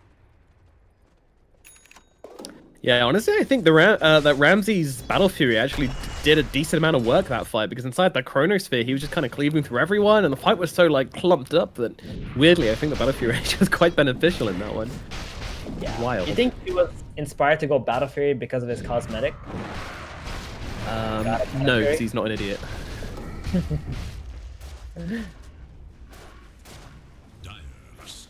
No one under the tier 1 tower at mid. Liquid, they still want to try and make some fights happen with this Chronosphere being down, and I can't blame them. The temptation has to be there as Mickey jumps forwards onto no one. Rourke immediately coming down onto the Void Spirit though, and with the amount of poke damage, they might just get the kill. They will! See you later, Void Spirit. They barely even have to commit for him. They just throw a couple of spells his way, and now Boxy as well in some trouble. Roll's going to connect from Zayats as well, and this Slardar is looking pretty dead. They will throw across a rock, and Slardar, despite the Slithering Crush, will be brought down. But they get the tower. It's something, but that is an extremely costly tower. Yeah, Sayak just hit like 3 heroes with that Boulder Smash, and my goodness, they just had to run away. It was a good stop because there's no Chrono, but they're still not that strong in teamfights at the moment. No, they are not. A player from 404 left an Imp Claw on the floor.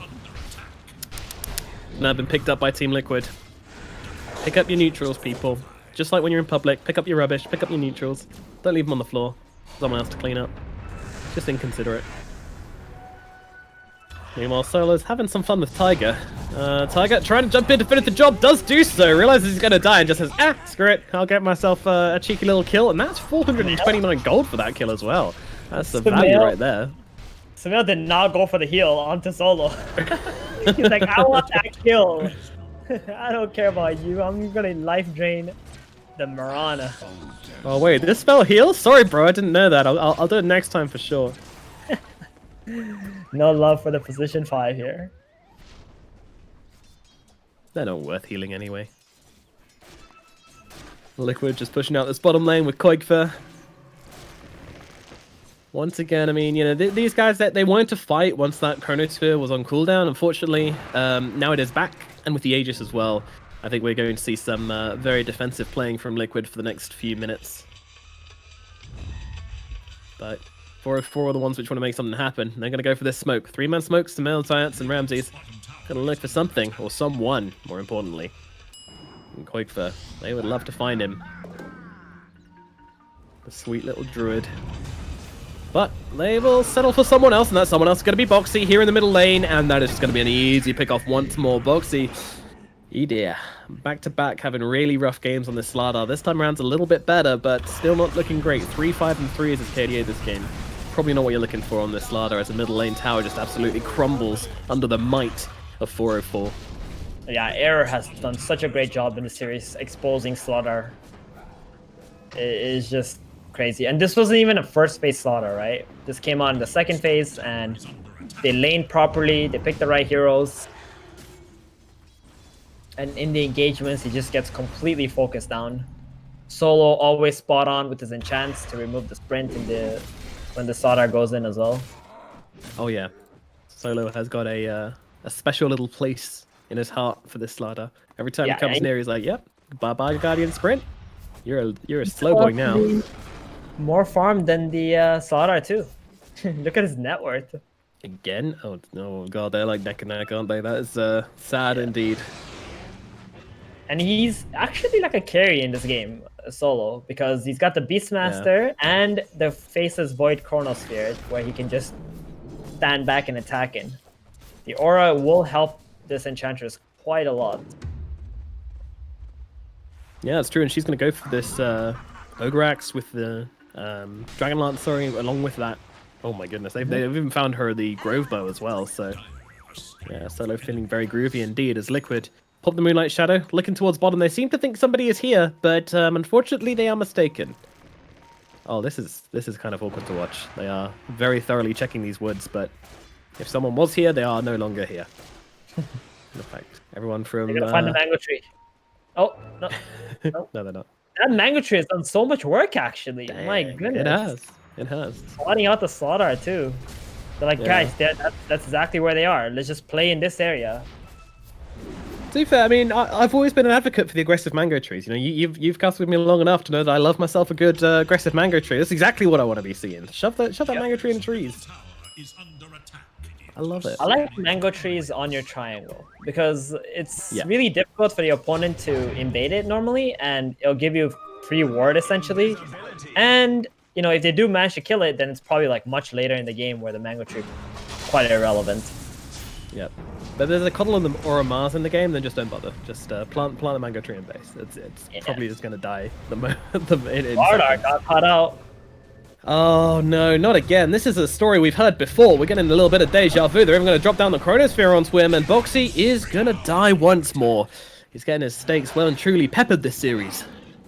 Yeah, he's probably like, guys, they use Chrono. It's okay, but I think they wanted to Chrono you. They really don't like you, buddy. Oh, nice sidestep from no one. That's going to lead to the death of Tiger. I thought Tiger had that one. Tiger thought he had that one, but no one. With his dancing shoes on, those ballet shoes turned up nice and tight.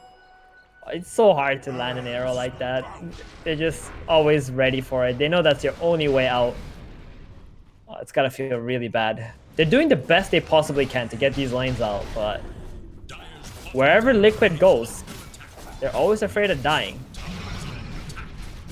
I mean, interesting though, I didn't expect this, but the scoreline is 18 and 18, so Liquid have been getting themselves a fair amount of kills. Unfortunately, those kills just have not been the same kind of value, and also not translating into the map pressure, which 4-4 are able to put on. Also, those kills have been a bit earlier than Era, right? Where Era just started to win team fights and get kills recently, so they're a lot more valuable. And Liquid is going to be dead for a lot longer too.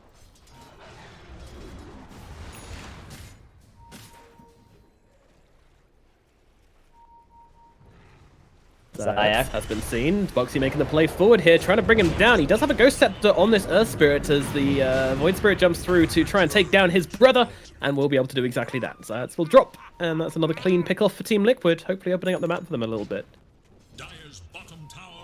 Zayak has been the #1 target for Liquid. Every time they see him, they're like, just go! We know he's alone.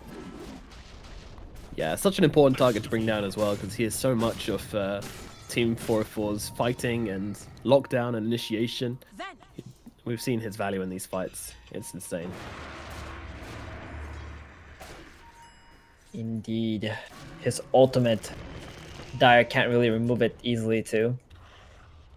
And the bear, little Michael Vu, just taking down, smacking on some Necronomicons, tearing them apart. Yeah, get those Necros. Ah, lovely little snack for the Michael Vu there. Roshan gonna be up in a minute 30. This is gonna be the next focus for both of the teams. Very sensitive fight. I think if Liquid want to have any chance of getting back in this game, they gotta get this Aegis. This is an Aegis and cheese right here. Yeah. The pressure is on Liquid, I would feel. 4-4, they've got this Chronosphere, so, you know, they're feeling very, very powerful. And this BKB finished up on the Void as well, my goodness. Yeah, they're looking for this easy kill onto Tiger. The Roar comes out, and there is no chance of this Mirana getting away. Even the Bash at the end just helping out, making sure there's no shenanigans happening from this Mirana. Clean kill. Are they going to turn it into Rush? I mean, there's some scribbling going on the map from no one. He says, enemy jungle, go. That is basically what he's saying with these scribbles. Yeah, they know the timer on this Roche, so controlling the Dire top jungle, just very logical at this point. Insania went for a Maelstrom. Okay. I guess that's against like the Boar and the Necrobook. You can do a little bit more damage, but quite surprising because Boxy, nice blink away. TP out as well, Ramsey. He can't be bothered to go and find him. He's like, he's probably gone. Bye-bye. Scanning for enemies. Roshan up in 13 seconds. A lot of heroes from the side of 404 hanging around. Liquid really not really showing much impetus to go and deal with this Roche. They are very much focusing on this bottom lane, pushing in the tower. They need to get over here. I mean, they don't have an outpost or a tier 2 near that Roshan, so the TPs towards this Roche pit are going to be very slow. In fact, I'd almost say they've lost it already, I think. I don't think they're getting here in time. Ram's just taking it way too quickly with no one. That's going to be Roche freely given to the side of just Error. I really can't believe it. The second Roshan has been the most important thing for every single team in this tournament so far. And Dire didn't even try to defend it. So right now we're gonna see Faces Void playing like an absolute maniac on the map. It's gonna look at him, he's already going in right now. Straight into the enemy Inchins, IDC. No chill at all from Ramses, just straight in. I mean, this is what we expect from the guy. He knows when he's ahead. That is one thing you can always trust Ramses. He knows when he's ahead, and he's going to make sure the enemy team feels like he's ahead as well. No one's actually roaring the bear here. They want to really bring down Cloakford's bear, and they're going to do so successfully. Cloak for himself, meanwhile, way across the map, nice and safe. I don't know, is that worth killing the bear like that? Now they have the opportunity to bring down the bear in the next fight? Yeah, I think it's worth it. Roar for a bear, always worth it. Fair enough, fair enough. It is a decent amount of money as well as Insania gets picked off, but he's not too worried about that, I don't think. You know, he's dying nice and deep in the enemy side of the map, forcing back heroes, wasting a bit more HP. Oh no, this is a problem though. Boxy tries to go for the bounty rune, gets killed off though by Ramses and by no one, and that's going to be a free con to the Slardar as well. Man, I mean, what is it about Boxy? Is he just been a little bit loose on his positioning this game, or are these like kind of conscious plays from him to try and free up his team a bit more? So he pretty much gets countered by all three of the cores at this stage in the game, right? If he shows up in front of Faces Void, he's going to get Chrono. Beastmaster is going to get roared, and a Necrobook is going to kill him. Pugna can't do anything against Pugna, right? So he actually can't show up on lanes and just farm. And all those deaths he's had from Era just focusing him in the engagements has put him so far back. The Mirana has pretty much taken the role of position 3 at this point. Yeah.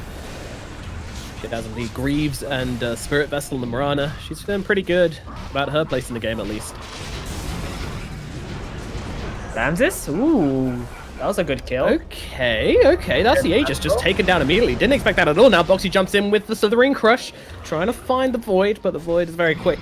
Get himself out. He has a Chrono as well. Goes in with it, trying to bring down Mickey as quickly as possible. Can they keep him alive? Doesn't look like it. They will get that kill. That's even rolling in looking for the +1. Doesn't find it. They're going to look in towards the bear instead. Roar comes down. The bear's going to die, and he doesn't have the replacement for another 15 seconds. They're going to turn around and try and take down Horse for himself. Boxy comes in, trying to save him with the smash. It's not going to be enough, though. They lose another one. Now in comes Insania, finally rolling in to try and turn this team fight in their favor. It's not going to be enough, though. Maybe they can grab Solo if they can land an arrow or something, but Solo's so tanky. He's just running around in the front lines. This Enchantress ain't going down without a fight. And with both the cores dead on the side of Team Liquid, it's really not looking like there's much 404 can actually, well, it's going to stop them at this stage. They take down the melee barracks and the range barracks in the middle lane, moving in towards top. Liquid, what is the play here? What can you do? They're rolling onto the Slardar, in fact. The backline 3 are actually going to be able to take down Boxy. Boxy does have the buyback, but without his teammates, not sure he's going to want to use it, but Insania now in some trouble, has the Swashbuckle available, gets himself back. Ramsey just wants to focus on those buildings, take down those barracks. And that's exactly what they'll do. Another lane of barracks going their way. Liquid well and truly on the back foot as this game just explodes against them. Yeah. And this is exactly why you can't give away the second Roshan like that. Oh you my have god, they're going for tier 3s as well. Insania takes a step far. Oh, he doesn't have buyback either. 50 seconds in the grave. I think they might just get the Megas here. A buyback from the Slardar, but it's 3 against 5. This just didn't happen. They still have a Roar available as well as they find Mickey in the trees. Mickey trying to play around this one as Boxy goes in with the slash from the backlines, but in comes a Void just hanging up in the front, looking for the bash, looking to take down this bear. They take down this bear. There's not a second one. Roar's going to come down as well, and there's the core gone. And they're just going to call it there, folks. It is GG coming out from Team Liquid. An extremely fast and extremely convincing 2-game series here from the side of 404. My goodness, Liquid, they just didn't stand a chance. Yeah, they really didn't. Again, very similar problems to game number 1. Error playing super aggressively on the map, taking the objectives, slowing the game down when they need to, playing the objective, gaming, and Liquid. The fight that they needed to take was not on their high ground, was at the second Roshan. That was their one and only chance to get back in the game, They literally just gave it away for free, and then they decided to fight for the high ground, and their high ground defense is just not that amazing. So Error got everything that they wanted, and in one swoop, they killed off Liquid. Yeah, and I mean, what a series for Boxy as well. So he was just really unable to come online. But I mean, in a stark comparison as well to the side of Just Error, who completely, like, no one just dominated. He absolutely slapped this series. That was some seriously impressive stuff from no one. And again, continuing what we've seen from him in the offlane so far, looked really damn good. Alrighty, folks. Well, that's going to just about do it for this series of Just Error versus Team Liquid. But don't go anywhere, as we have a panel to take you through it, and they're going to be having you a little interview as well. So enjoy that. We're going to say goodbye. We'll see you tomorrow for more Dota action from us. Enjoy the rest of the tournament. Thank you, Mr. Nomad. Great commentary per usual. You as well, 1437. A 2-0 for 404. Fantastic for fans around the world. They've finally taken their first flawless best of 3 here in this group stage, and also their first win. Faceless Void, boys. Damn good hero. They looked the best so far out of all the series that I watched. 404. They just outplayed Liquid really well. Shutting down Boxy, I believe, was something that was extremely important for them in the first game, in the second one as well. Faceless Void did find his damage. I think 1437 said it with the Beastmaster aura, but man, solo again. His position 5 Enchantress does more than 90% position 5s that you see in the game. Oh, yeah, and we do have an interview coming, I think, with Sumail here momentarily. There we go. There he is. Sumail, can you hear us? Yeah, I can hear you. Hey, you sound great. Congratulations on the big win, man. How's it feel to win 2-0 over Liquid?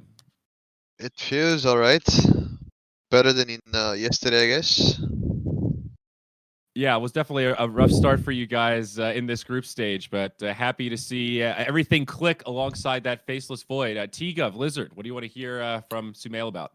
Yeah, I just want to hear about the stack, how it's going. What's the communication inside of it? Are you learning any Russian? Are you adapting to it? Yeah, I mean, when I want people to go, I go davai and da da da da da. When I agree with them, I learned da da da da is a good thing when you're agreeing with somebody. Mm-hmm. And other than that, dude, they're just talking in Russian, so I just get to play my game. And like after 5-10 minutes, I get in the picture, and we start talking in English. It's interesting. Never had it before. So at least you get to play your own game. No one is intruding. No one is annoying. Just one more question about the Snapfire. Do you think the hero is broken? Yeah, I think the eggs needs nerf. It's way too strong. T-Gov, what do you got? Well, that was going to be my question. I remember messaging that to you yesterday, Zari, because I wanted to find out, but it's a bit stumped here. No, Sumail, today you were 30 minutes early to the lobby, and you were like instantly in the Discord for your interview. So just in a really good mood today. I think it's the best out of Dota performance from any player we've seen. So, I mean, I have to wake up at like 5 a.m. every day. So. Yeah, I would say I'm awake these days. So, get it done with as soon as I can, and then, go on with my day. It's perfect. Yeah, the epitome of professionalism here, Sumail. There I love we it. go. I was going to ask, where are you located right now, and if ping is an issue playing on Europe? So, like, what's your ping averaging to Lux, and how are you handling that? I'm living in Chicago right now, and the ping is somewhere from 110 to 125, depending on the server. The laning phase is pretty rough, especially if you're playing ranged hero. It's super. You can't time your denies and stuff, but mid game, I'm getting used to it at this point. Played like 6 months with OG, so it's not that bad anymore. It's okay. Okay, gotcha. Makes a lot of sense. We don't want to take up too much of your time here, Sumail, but we appreciate you coming on to share some insight with us. Good luck with 404. We're all watching with bated breath and excited to see how you guys do in this group stage, and hope to see some more creative picks coming out as you guys still experiment a little. Thank you for having me. All right, man. Good luck. We'll see you again, hopefully. Have a good day. All right. Sumail in good spirits, and I guess I didn't realize that he was playing from North America this whole time. So something just to keep in context, 120 ping, man, that is significant. Yeah, for sure, 100%. You know, you're very used to all of these players going to lands, right, and having near to no ping, and then as soon as you have to go to the online space for so long, Yeah. ping's always an issue. So yeah, that Yeah, for interview that just sure. reminds me of Weeha and Pain Gaming though. The way that Sumo plays with these guys and like the Russian vibe is now like how Weeha was with the Brazilians. I wonder if it's like an advantage sometimes where your team's talking, but you can't. Like sometimes when I'm writing, I'll listen to music that's from another language, so I can't sing along to the lyrics, and it's just kind of noise in my head. And that helps me get into the zone sometimes. I wonder if it's the same for Sumail, where he doesn't have to listen to. So he Dude, gets Shatter. into the zone by a random Russian conversation gets him into the zone. Dude, I've been in the zone for like 10 years of playing Dota in EU right now because that's my every single game. My man. I learned the bloody language. But in all seriousness, though, it does help, right? Because he is a mid laner, and like he said in the interview, he just plays his own game. The team does their thing in the side lanes, and as soon as he gets to that critical point of them having to play team game, they then do that shift to kind of bring him back into that team, and they have that ability to do it. So I think, honestly, it sounds like a joke, but it would bring out the best in a player because mid lane, you're on this island, right? You're playing by yourself. So if he doesn't literally understand anything going on, he just zones it out, right? So yeah. I think it is pretty good thing. It's a nice little niche to have in a team. Yeah. As long as the English communication later on is always, top up there and there's no issues with like the nuances of should we go back? Can we fight? And he's like, go fight. All right, bye. Boom, and he goes straight in, but it should be good. Divai and da. All you need to know to play Dota with top tier Russian pros. I love it. I absolutely love it. All right, boys. Well, I guess we're going to take a break here. We have an early series, and we are not play after here at Epic League. Everything starts at its posted time or a little bit later if we have a long series before. So we're going to have a nice gap here. Time for everybody to go get some food, maybe a little dinner, a little beverage, and then come on back because we've got another big series. Alliance Navi starts 1 hour from now, and then after that, we've got another best of 3, Nigma versus OG. So a lot of good stuff still to come. Certainly worth watching. We hope to see you back after this break. EGB, your esports betting world. The only place to find the widest choice of popular games and matches to win real money. Choose your bet on a single event or express of several matches with dizzy odds. Serving the market for 7 years with over 800,000 users. Join now to get your bonus for the first deposit up to $600. EGB, you know for sure who's gonna win.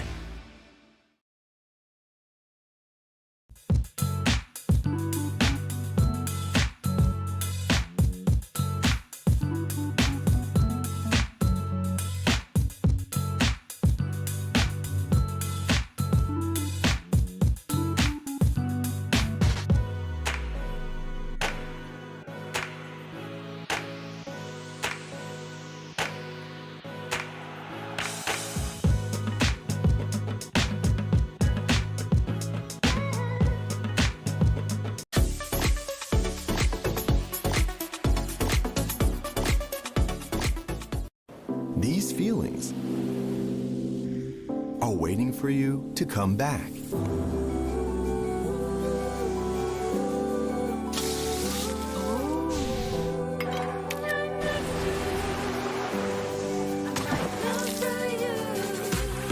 Amazing feelings are waiting for you to explore again once the world is ready.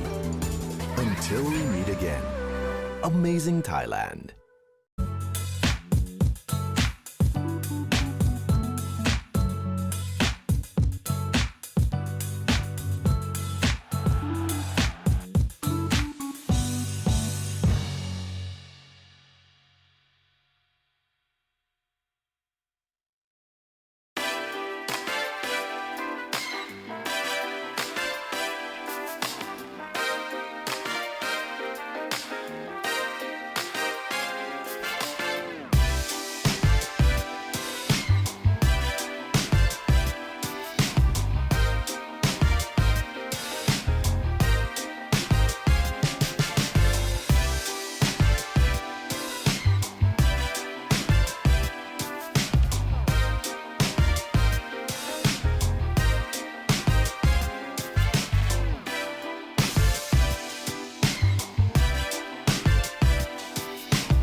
Start it up.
Welcome back, friends. First series down and 2 more to go. Alliance Navi set to begin and just minutes away. Lacoste, Trent, welcome back, gentlemen. Looking fly today. Lacoste with the bow tie, Trent pulling out the jacket. You guys went in big for El Clasico, huh? Yeah, I mean, it's an important day today. There's some really good matches. Missed the first one. You know, I was making myself a meal, but still watched the games.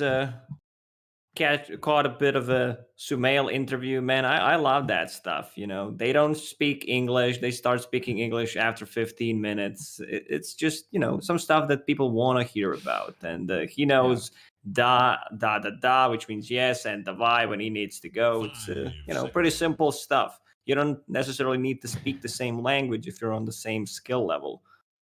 Yeah, and that's going to put them in pretty good spirits, I assume, after first couple series not going so well for them. Now we get the victory, and it's a clean 2-0, and it's Liquid who have obviously been on a bit of a high point. Now, mind you, Liquid, of course, now I think they're 0-3, right? That's, yeah, Viking and Navi have taken them down. So Liquid going to be looking for the big return there, but I don't know. Their Twitter feed seem to be in pretty good spirits. So we look forward to Alliance and Navi then. Yeah, and of course, a reminder, we'll have that Nigma versus OG series coming up after this. That'll be Nigma's second series here in this group stage. But enough of that. We've got the beginning. The draft already underway. Faceless Void and the Wisp taken out by Navi. Alliance, they removed Doom. Still thinking about the next one. Based on what we've seen, though, who do you think is the favorite coming into this one? What's the gut read? Is this pretty close to a 50-50? I'd say 70-30 for Navi, but I looked at their previous series in 2020. Alliance beat them 5 times. So that's pretty impressive. Navi didn't manage to take a single series off of them. And, you know, Navi just doing the same stuff all over again. If it's not fixed, if it's not broken, don't fix it. Chen, Storm Spirit, seen it so many times where Chen just stacks multiple camps, one with the hero, one with the summon, and you know, Storm Spirit gets out of the jungle and has that like 10, 12-minute Orchid. All right, they're going to, you know, see how things are going, but still picking up Rubik. If you check their last matches, like you can see Chen and Rubik in pretty much every single game. Yeah, we got to talk to Always Want to Fly a little bit about this whole like Roger playing the Chen, and so he gets a little bit more room on the 4. So I take it that Rubik is probably just one of these supports that he's like more comfortable with, since he's kind of stepping into this role and just like dipping his toes. I actually thought they might go for the Lifestealer with like the Doom and the Void banned out, and the way VTune plays it. But certainly, I mean, now we have Lifestealer and Storm Spirit, huge considerations heading the next ban phase. And the question is for Alliance, what do they think they can handle versus this Chen? Surely they've seen enough that they must have a plan for this Chen lineup. Yeah, that's what I wanted to go back and look and see if anybody had really tried this Earth Spirit against the Chen Storm, because he seems like a pretty good 4 that could get in and do it. And yeah, Liquid did that both games actually in that first series on day 1 of the group stage, where Navi won games 2 and 3 with Storm Spirit Chen. Liquid had Earth Spirit in both of those games. So maybe not the solution I was thinking it could be. Okay, so they're going to go with Lifestealer. If you pick the hero that you wanted to ban, you don't have to spend a ban on it. That's pretty smart. Big brain. Big brain. He's got to ban all those other heroes like Slardar. He's still hanging out in this one. But with the Void and the Doom being on, that is still pretty nice, to be honest. Yeah, very open-ended still. I think historically, as Lacoste pointed out, like the fact that Alliance have beat them 5 times in a row probably isn't that surprising, just because, you know, we've all been watching the games over the past year, and Alliance has been a super strong team, whereas Navi's like mostly been struggling. But like right now, in terms of like now how hot each team is, Navi just these guys are flying high, man. I'm very excited to watch them again.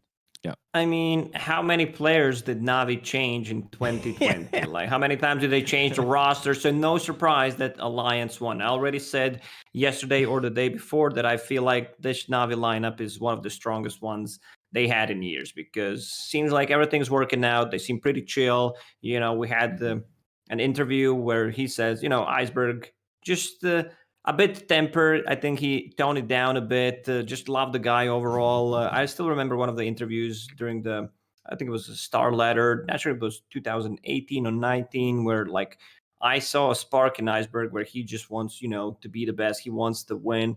At that time, he was just, a pop star, didn't have much experience. Was this mid laner that has a couple of special heroes that he loves to play that no one kind of else played at that time. But, I could see him, with the attitude, I want to win. I want to beat these guys. And I'm actually glad that he's here right now. All right. You still want to ban out this Storm Spirit, though, if you're Alliance, though, right? So we got the Slardar, as we talked about. There's a Morphling ban, which, yeah, sure. Morphling's pretty scary. Morph's just like too annoying versus the Lifestealer, I think. Yep. But I still don't want to play against this Chen Storm. And it's not just the stacking, right? It's also the sendbacks. We brought that up a number of times. Storm, one of those heroes that benefits from that, like at an S tier level compared to most heroes, I'd say. I mean, what would be more worth banning at this point? I guess like PA and Spectre, Troll. apparently, Spectre, and okay. Witch Doctor. Whoa, where'd this guy come from? Good against I'm Chen, I surprised. guess, right? Long Yeah, duration no stun on one- the creeps. No one tried to pick this hero against the Chen. The Witch Doctor is pretty strong laner, depending like which build you want to go for. And he's really good against some of the heroes that are kind of rising in popularity, like Spectre. I mean, she's been there for a while, but the Tide Hunter, where you can just dispel Maledict. Okay, so Navi with the standard stuff. Yeah. Once again, Beastmaster General, he tends to get a lot more these early items, like a second Bracer, a Power Treads on Beastmaster, instead of going for a book, then getting a Solar Crest. He completely focuses on the laning stage. Like, I want to get the most out of it. Yeah. Also BKB piercing for the Lifestealer. Yeah. And a lot of kill power on this side of Alliance with these supports. Earth Spirit, Witch Doctor, that's some damage output for you. Yeah, they have a great like 10, 12-minute smoke rotation between those two heroes, right? Any sort of like aggressive mid or off lane to try and help out with that would be great. Man, Navi are just saying we're doing it. I mean, they know what they're picking. They're taking no time here in between. Yep. Shocking Storm Spirit pick here as Alliance come out with the Bloodseekers. So A another second hero silence. that can be a bit aggressive, but yeah, they gotta try and chain those silences together, right? Yeah, is this enough control for Storm? I mean, Witch Doctor has options. That Coconut can be pretty pesky in fights. You throw it, Storm dodges one, it still has another chance to hit him again, and it just takes one, right? And then some follow-up to lock him down. Abyssal Blade on Lifestealer, probably going to be a key item this game per usual. I think Alliance had a pretty good read what Navi's going to pick if they leave all of these heroes in the pool. And it could be a well-set trap from Alliance. We want you to pick these heroes because we know you will. You did it already multiple times. This is a good ban. Last track, what Navi's missing is a carry hero. So they banned out Slark, kind of a V-Tune specialty. There's still Sven available. Maybe? Yeah. I mean, the other V-Tune special would be the PL, but No, it's a good PL game. It really is. Is it good enough for how good PL is, though, is the question. You know what I mean? Like, I feel like it has to be like a really good PL game in its current state compared to like the Sven still being in or like Anti-Mage is still in too. And Alliance still has last pick, so that's another factor. But yeah, I'm actually kind of down for PL. The Manta's really good this game. Now you got me liking PL. Although they pick PL, then there's Puck. But would Puck be enough? Because it'd be a really good tether game at that point. I think I would say yes. Yeah. That's some value they coil might right actually there. just consider getting Puck right now without even seeing what Navi's going to pick, because it's a good vehicle for a Lifestealer. They already have Earth Spirit, and against the Storm, it's just that good of a hero. And a third silence on top of that. So lot of tools there. Pretty nice against Chen too. That's enough stuff that it feels like one Manta isn't enough, right? You need like a Lotus and some other items to help deal with all that. I think banning something that can like facilitate the early push kind of. I mean, it was actually Navi, I guess, who are banning out like the Last Dragon, the DK. Like, speaking of faster heroes, but like, can we get away with like a Jug this game? If they just wanted to play a Jug game, Navi could, right? I think so. Yeah, for sure. Because there's Rupture, the only spell pretty much that he needs to care about. And with the Healing Ward, with the Chen heals, there is enough sustain against the Rupture, especially like level 1 where you don't care too much about it. So possibly, like I think PL is a good pick still. They just want to have a hero that comes online a bit faster than PL because like having a Jug who can fight, having a Sven who comes online a bit faster than the other carriers is something they're looking for. Yeah. And Lions is gonna. Hopefully, they know what they're thinking of right now. It kind of sucks when you're spending all your reserve time on that ban, right? When you don't know what that last hero is, but they really don't want the Sven. And now Navi with those fast drafts in the middle of the draft can actually take their time here, have an extra minute of reserve to ensure that they're getting the exact hero they want. Yeah. I'd be curious to hear the thought process, but we've seen some of these matchups of the Lifestealer versus Sven where it can be hard for the Lifestealer to maintain tempo if your early game doesn't go the way you want it to. The cleave is hard to keep up with. Yeah, he doesn't farm as fast as Sven, especially if there's no stacks being made. And, you know, when you have Sven with 2 items and you have Lifestealer with 2 items, Sven just wins. That's a good point, though, about the stacks, actually, because we know that's what they want, right? With this Chen, the Storm Spirit. How good are they at invading for stacks right now? The Bloodseeker's pretty sick, right? Bloodseeker's sick. Other heroes, not really. So they need a mid that can go with him, though, right? Earth Spirit can contest it in terms of, you know, being there trying to get a kill on the guy, but he doesn't contest the stack. Neither does Lifestealer, Witch Doctor. If it's a 5 stacked camp, like what is Witch Doctor going to use? Level 2 coconut 7 minutes in? Well, PA now. Right. But Puck, do we still like Puck at all? That is somebody that can invade and clear some stacks. I feel like they just run out of damage. They might, that's what I'm concerned about. They don't have that hero that scales, so you might end with like a single core lineup, just having a Lifestealer against the Storm, Phantom Assassin, and all these buffs. It might not be enough. No Lina. They could Viper. What about Pugna? Pretty good against PA. Just trying to like play it a little bit faster. Yeah, I might just be thinking that because we saw Sumail play Pugna and own with it last game. So, could just be Puck. It's, you know, Alliance, kind of a classic hero. Yeah, and it's a good setup for Bloodright. There's a Death Prophet also. Puck. No, they just I like yeah, is it worth it? Is it worth it? And like, yeah, it's worth it. A lot of silence. That's After 3 all that. forms of silence now. A lot of control. What are we thinking here, gentlemen? Predictions. Who is taking game 1 based on these drafts? I don't go like with Navi. Like, yeah, I think I don't Puck like how was hard it is, right? Yeah, it's a decent choice, but if this game goes like 50, 60 minutes, they might have an issue just controlling Storm, Phantom Assassin, and the Navi's snowbally lineup. Like if they get out of the laning stage with like 2-3k gold lead 10 minutes in, it might easily just snowball. Good Roche taking lineup and like Lifestealer into Phantom Assassin. Yeah, Lifestealer, he wants to buy that MKB because it's a really good item on him. He lacks damage. But Phantom Assassin with Deso, or if she goes like Battle Fury Deso, still does so much more than the Lifestealer early on. Navi can make way more mistakes in this game, I think.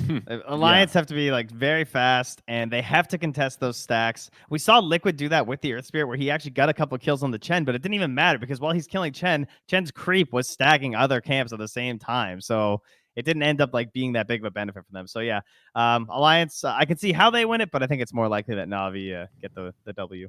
Okay, I like it, boys. Let's see what happens now. Game starting. We've got 2 casters once again. Killer Pigeon, Pycat. How we doing over there, boys? Are we ready for game 1?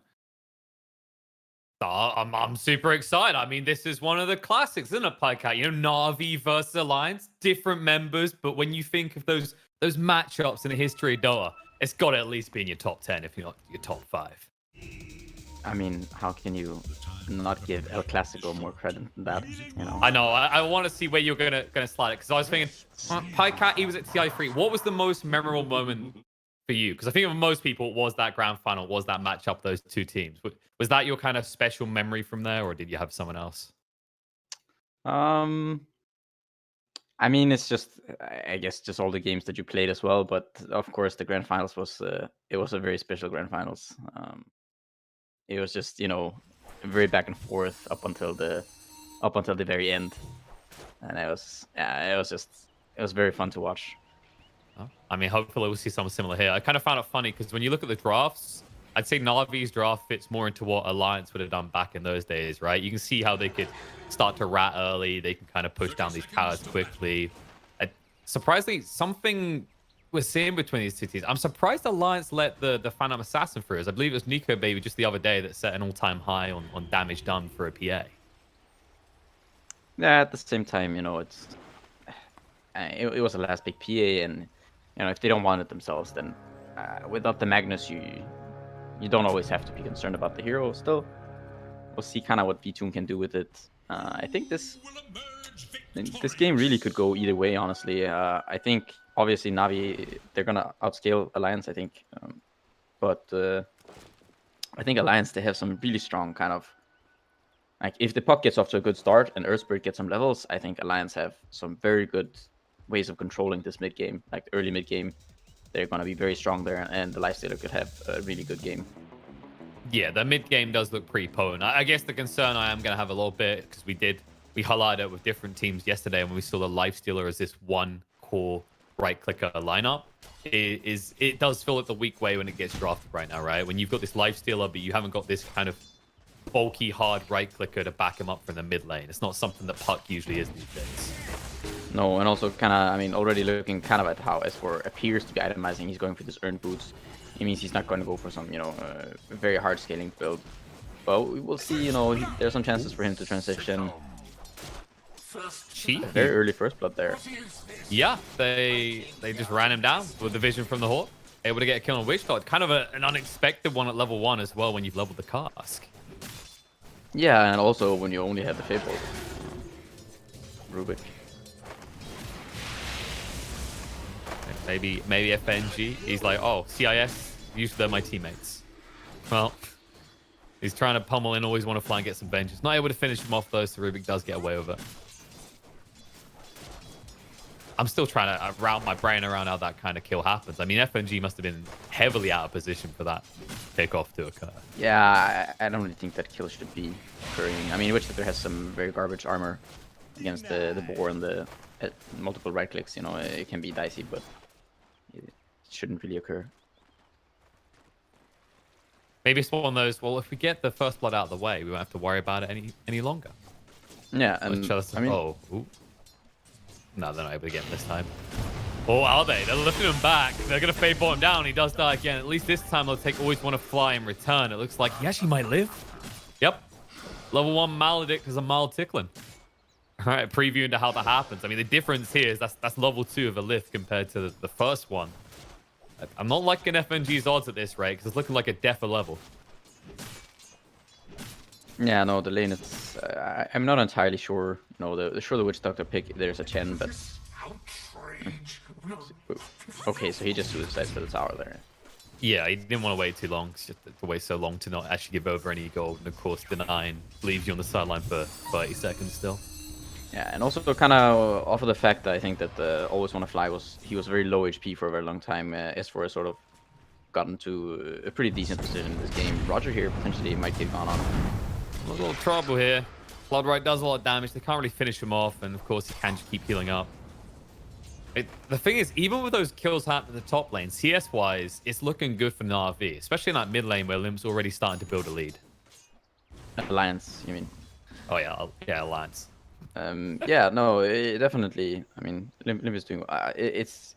they're not very far apart, right? Storm is up a few denies, and now with the creeps dying, he's just down a creep. But the difference here is if you get 6 around the same time, the pot can potentially kill you, right, with the Dream Coil. Yeah, I mean, if you look at the safe lane, right, Nico Baby is kind of just completely free farming. In general, has gone for this once again. I'm not a huge fan of this build, to be honest, especially against Lifestealer. This double bracer build. It makes you very tanky, and you can kind of man-fight some heroes in the lane. It's just Lifestealer might not be one of those, as, Nico Baby's gone for this chainmail. So he gets the additional armor. He has the feast, which does even more damage. Or, well, not more damage, but gives you more lifesteal. I tell you, if there's any person who's going to build at least 2 braces on every hero, it is General of the offlaners. I can't think of anyone that I think is as obsessed with that item in terms of like early pickups. A little bit of pressure coming out around the mid lane. Limp. Oh, he's going to be lifted back here. Does get the lose your belt though. Vortex and also cooldowns. Iceberg getting that rune, the 4-minute rune is going to be very. It's going to be quite big, I think, for this lane. Limp has to probably ferry out himself, and he has to wait for this 5-minute rune now. He has to play a little bit, a bit careful here. Yeah, and Iceberg, he'll be able to reach that 6 we talked about first. It's not like you can quickly try and turn this. The illusion, of course, makes it very hard to nip it with the silence on puck. I keep checking in on top where General continues to pummel Nico Baby. It's just like you said though, you know, the double bracer against a hero that wants you have more health, not really the most effective of items. No, and once Nico gets to his face boots, this lane is just. I mean, there's not really gonna be any way of pressuring him, at least with these 2 heroes, until Beatnuts gets 6. They don't kill him. Yeah, they kill FNG really instead. Not the best of times. I mean, I'm not going to say it's part of the plan, but I guess the argument for it is he's at least drawing all the attention away from Nico Baby, who's CSing pretty well. Like, you look at the difference, right? General only has 16 last hits, and Nico Baby already on 30. Yeah, at the same time, they are giving away quite a bit of gold to both the Beastmaster and the Rubik. And also, you kind of look at the net worth difference right now. Like, the fact that the Chen is like, I mean, he's some 800 gold away, 800 gold ahead of the Switch Doctor. I think the Switch Doctor is in a very awkward position right now. He also went for the Voodoo Restoration here. Oh, they almost get Roger, but they bait themselves in. Hanska's going to be brought down as a result. They tried to even it up. I mean, getting a point in Voodoo Restoration isn't the end of the world, right? Like, usually you do it on lanes where you need that sustain, and Nico Baby wishes he had that. If they actually do bring him down, vengeance will be had, though. Limp rotation nets him a double kill. Yeah, it's very good for this puck to kind of be a bit active early on. I mean, especially when you find a DD, right? You go top, he gets some additional level, some gold. He's already now, he's pretty much a full level ahead of the Storm. If he wants to go for this early blink, you know, he can do so, or whichever way he wants to go, he can.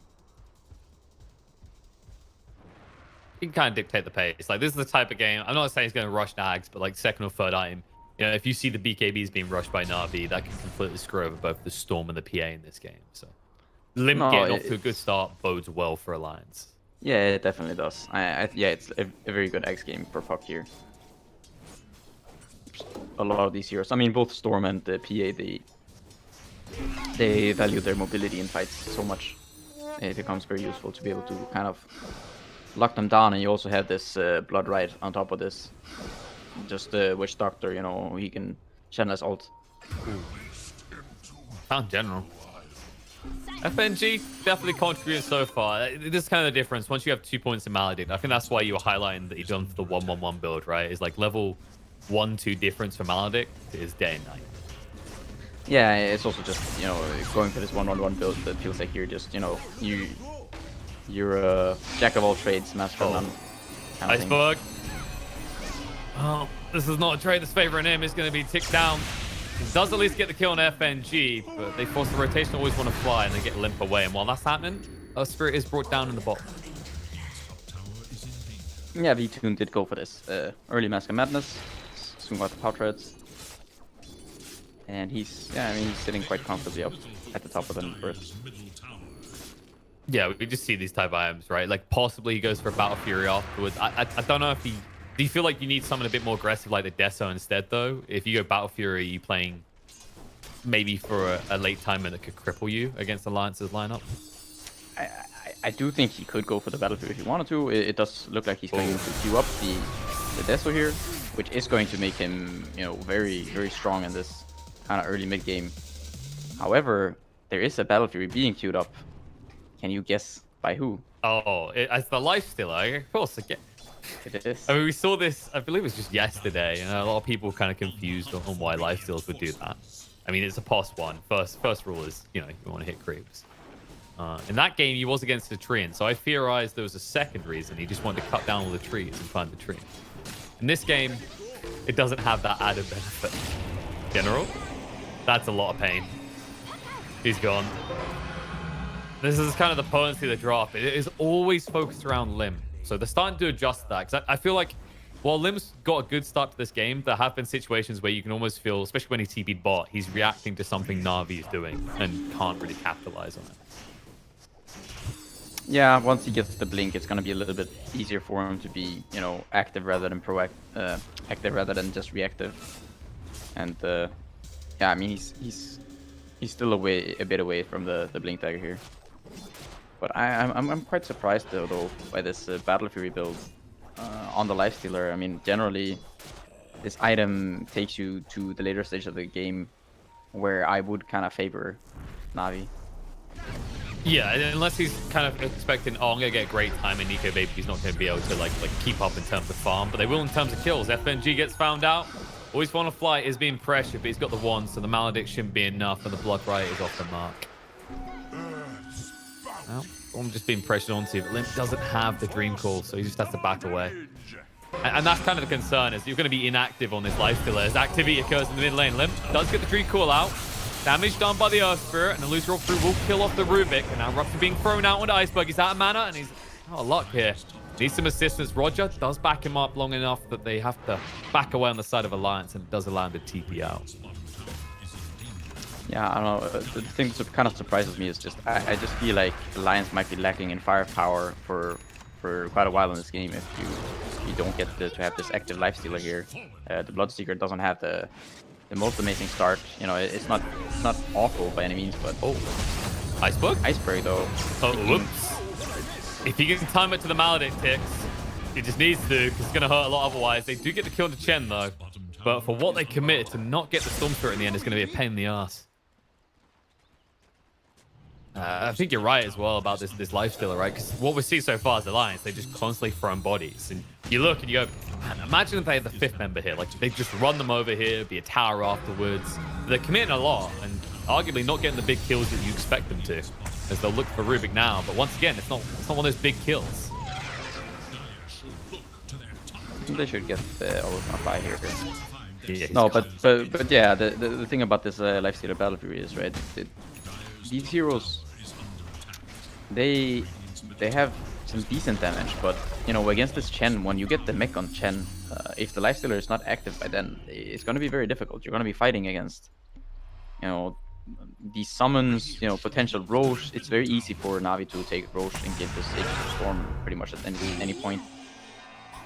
Well, Alliance are once again going aggressive because General was found in the jungle. He used the Primal Roar, but he's not able to punish S4 front. They do bring him down.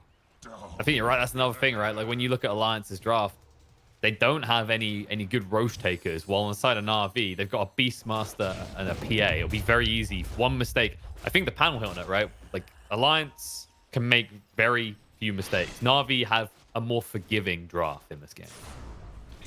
Yeah, I mean, their scalability is just better.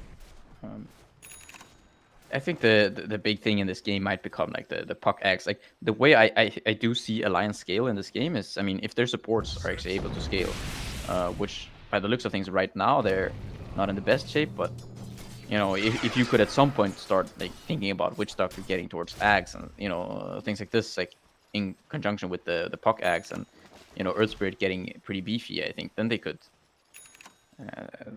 Then we could be looking at some dangerous later stages of the game, even for Navi.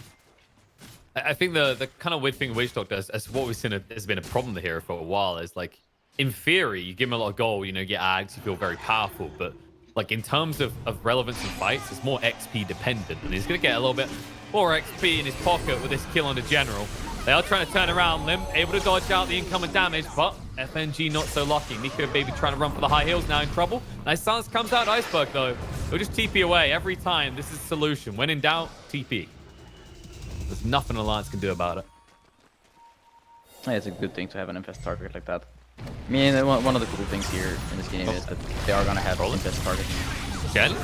On the Infested go off, here we get the 10 kill, but the damage is too high. Lifestealer and Earth Spirit down, hunting for more. They'll find the puck, and Lim is started up, so he's gone. The Lions, it looked like they were safe. They were on the high ground. There's no way Navi would push into him, right? Wrong.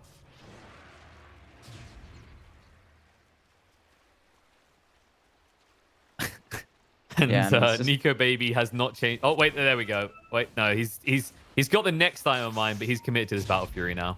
There's no change in his mind. No, I mean, he's already got the two swords. It's too late to go back now. Gotta stick with it. Have to brunt it because it's gonna get a bit more rough. The Deso is now coming out to V2, and the next time you lose a fight like that, if there's anywhere near the Roche pit, you can already see where this is going. And they have the Storm Spear on their team. Kind of an effective hero with an Aegis, I'd say. No, the Roche is gonna die incredibly quickly. General has the medallion. He's got the maxed out Inner Beast. You have the Chen creeps. Dream Call. They whip the Dream Call. The roll in. They do actually silence him. They chain silence him, so Iceberg will go down. But will Vengeance be had? Yep, B2 jumps in on FNG. Rupture thrown out and always want to fly. Roll out by Hanskin is successful. So they get the big kill. Need to be careful not to hemorrhage any other kills as Navi are in the neighborhood. But quick. And that's kind of surprising. I guess one of the kind of awkward things I was going to say with Alliance is outside of Limb, their lockdown is really limited against these very mobile cores of Navi. Yeah, I mean, they rely kind of on the Earth Spirit. I mean, it's not very easy for Witch Doctor and Earth Spirit to actually catch out a Storm, you know, unless he's just sitting on a creep wave, you know, not moving. Sure, you can do it, but they're going for this Yules on the Bloodseeker. It's gonna help a bit. Storm is definitely quite an elusive target. Yeah, he hasn't queued up the next time. I'm kind of hoping he's going to go BKB is probably the way. Especially seeing his puck stopping off for a Yules before thinking about an Axe.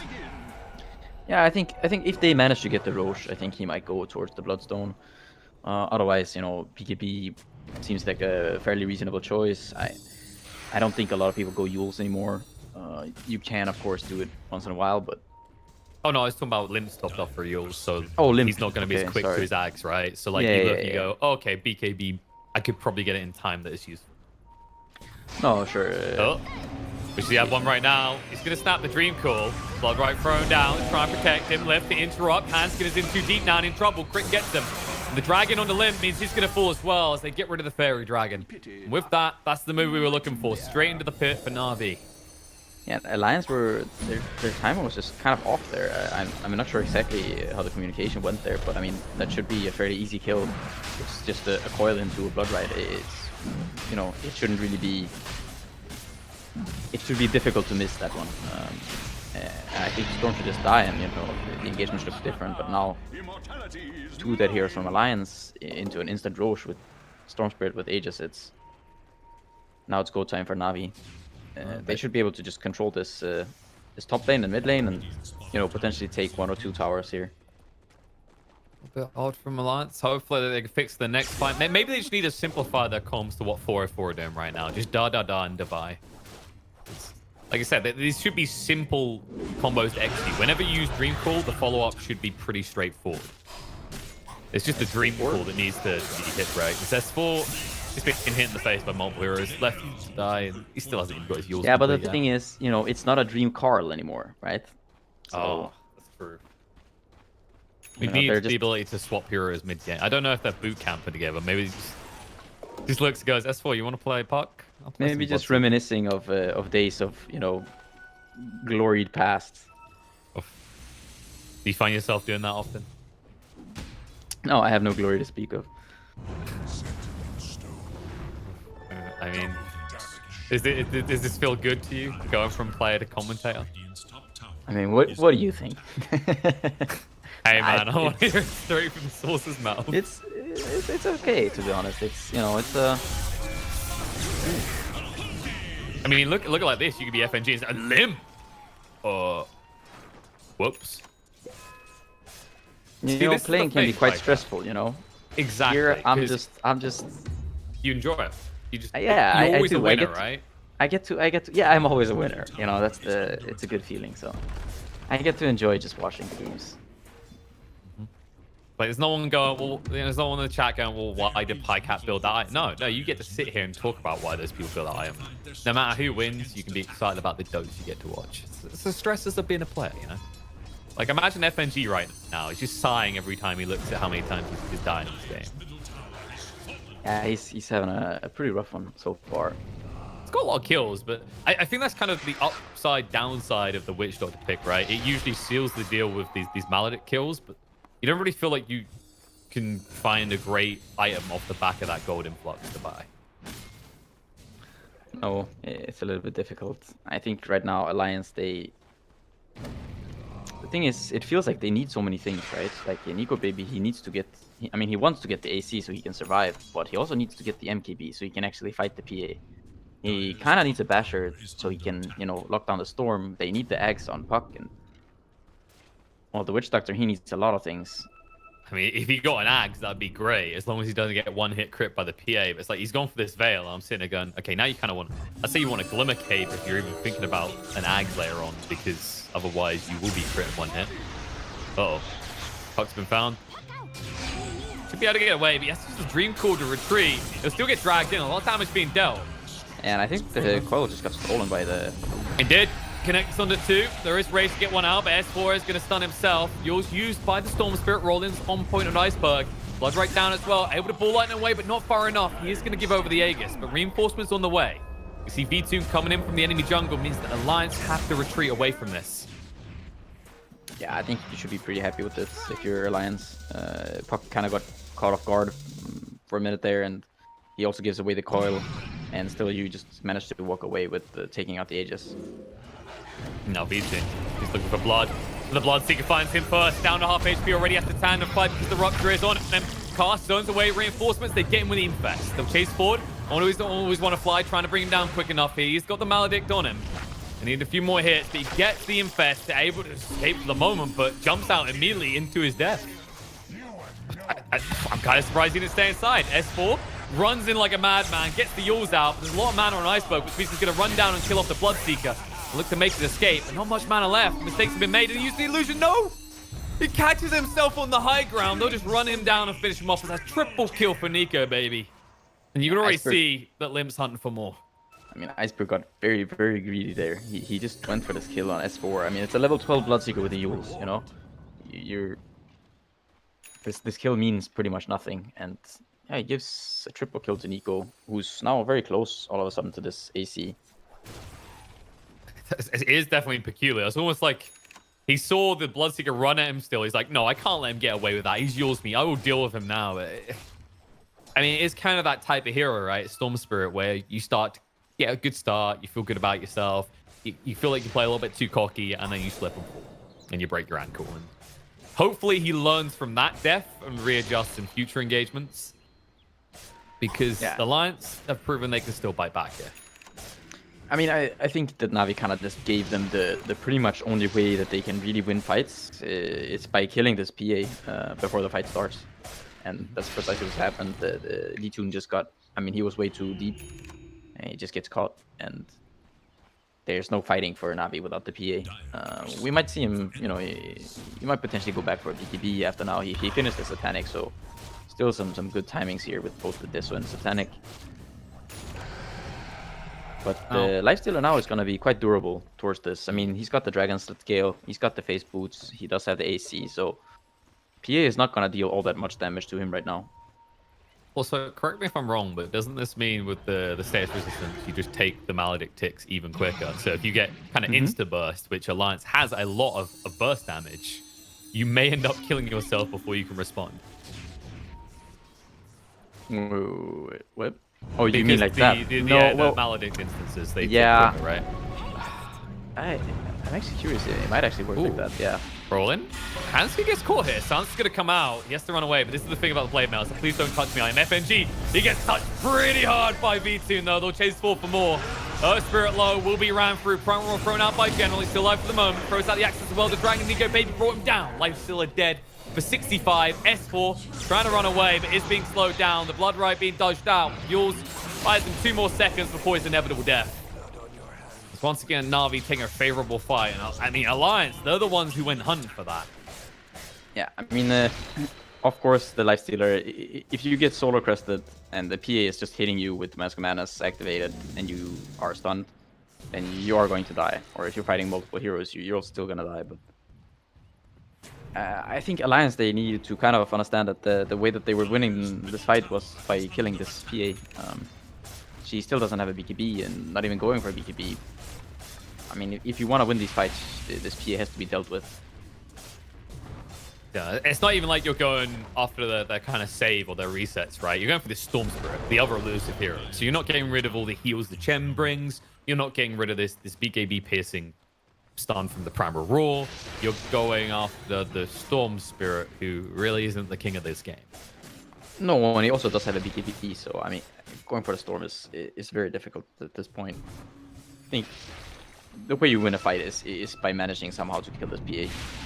Cool. And once again, big PA. Nice little meal. Tasty. Tastes like FNG. Whoops. Look at that. Second meal. The second course is a freshly sliced serving of hand skin. And V2 will not be served dessert on this meal, but we might have an all-you-can-eat dessert buffet later if any other Alliance heroes are found in the neighborhood. Yeah, I mean, they might get a little bit of a, a little afternoon snack here in the Roche pit over there. There's some big rock, maybe a cheese if you're fortunate enough. Is this the type of game where you're willing to share? I think you still give the Aegis to Iceberg, because I don't think V2 needs it at this stage. No. You'd probably still give the Aegis to the Storm. It's fine. The cheese would, do just as well, I think, on the PA. Dire's bottom tower is under attack. That's not got me thinking about which one of these heroes, like, what kind of food would they be? I mean, Iceberg's obvious. He's Iceberg less. What would V-Tune be? Oi. V-Tune. I mean, maybe like a veal? That's all I've got. I don't know. Well, let's see if they can eat this dirt. Oh. No. Even being this bulky, Hanskin doesn't want to make that mistake, but mistakes have already been made. The Rupture's thrown out, they jump out on the V2. It was Titanic heal up though, they're in trouble inside of Alliance. They need to get through V2, but they can't. Lifestealer gone again, Hanskin's gonna fall. Hunt forth for more, and they'll find it as they bring down Limp, and that is a desperate plea for mercy from FNG as he activates his ultimate and they chase him in his base. The buyback comes out from Limp, but for what? I mean, right now, Alliance looks just dismantled by Navi. I think the way things are looking, I don't think V-Tune is the meal. I think he's the one eating, I think Alliance with are Veal. I think he's like a giant butt, though. He's just kind of antlers down, beating the crap out of everyone. Oh, good God. He's found the dessert. S4. Creme de la creme. We'd like to point out that we are not responsible for any feelings of hunger that viewers may experience while listening to this commentary. Burgers. Is that how V-Tune visualizes Alliance members? Just a nice cheap Mackie D's hamburger over there. I'll go get that one too. He just wanted some more snacks, I think he got enough snacks, okay? Like 14-1-6. I mean, if you're not approaching obesity at that point, I don't know when you do reach it. That was kind of crazy coming out from Navi. Yeah, I mean, it all happened very quickly. I think once the PA kind of got the ball rolling, I think just a few of these kills, everything just started to escalate so quickly. The PA got really fat. I mean, Alliance had that one chance when they got the PA. They sort of made this brief comeback, but then they kind of just initiated onto Navi once again and not killing the PA, and just it was all over from there. And I think, I don't know, to me, looking at this Alliance draft, I feel like it's a very similar story to a lot of these other games we've seen where there's this position 1 lifestealer. You just rely on this guy to do all the lifting. I also think the build from the lifestealer, I'm not very fond of this. I feel like the timing for Alliance as heroes to be strong, I think it's way earlier than that. And I think for you to survive this game, you need to have this lifestealer fighting for you to fight for your other heroes so that they also can become strong. With that said, I think it's difficult. I was gonna say, do you think that's like the obsession that a lot of teams have now, right? Is like we always talk about this backup plan, this late game scenario, right? Mm-hmm. Do you think Alliance were too fixated on that when really their goal should have been, look, our draft is all about kind of winning the mid game. So we need to build in a way that lets us up on the high ground that like 25 or 30 minutes in max. Yeah, I think they definitely need to invest into, much earlier fighting. At the same time, I really don't like the support duo of Alliance, which Dr. Earth Spirit against the Storm Spirit. It's incredibly difficult to play this matchup. Just the Bloodseeker also seems like another support, and the same kind of goes for the Puck. So you're stuck with this one core lifesteal. I think it's doable, but it's just very difficult. I feel like Navi just have a way easier kind of task at hand. Most definitely. And Storm Spirit and PA prove themselves the kings and queens of these games. As we continue in, we're going to go to a short break. And when we return, we'll have game number 2, where we hope Alliance can maybe give us a bit more bite. Let's see if they can even this up, because Navi are leading. EGB, your esports betting world. The only place to find the widest choice of popular games and matches to win real money. Choose your bet on a single event or express of several matches with dizzy odds. Serving the market for 7 years with over 800,000 users. Join now to get your bonus for the first deposit up to $600. EGB, you know for sure who's gonna win.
Welcome back, boys, and we've got a draft already. Navi now leading 1-0 ahead of Alliance. Lacoste, Trent, what's going on?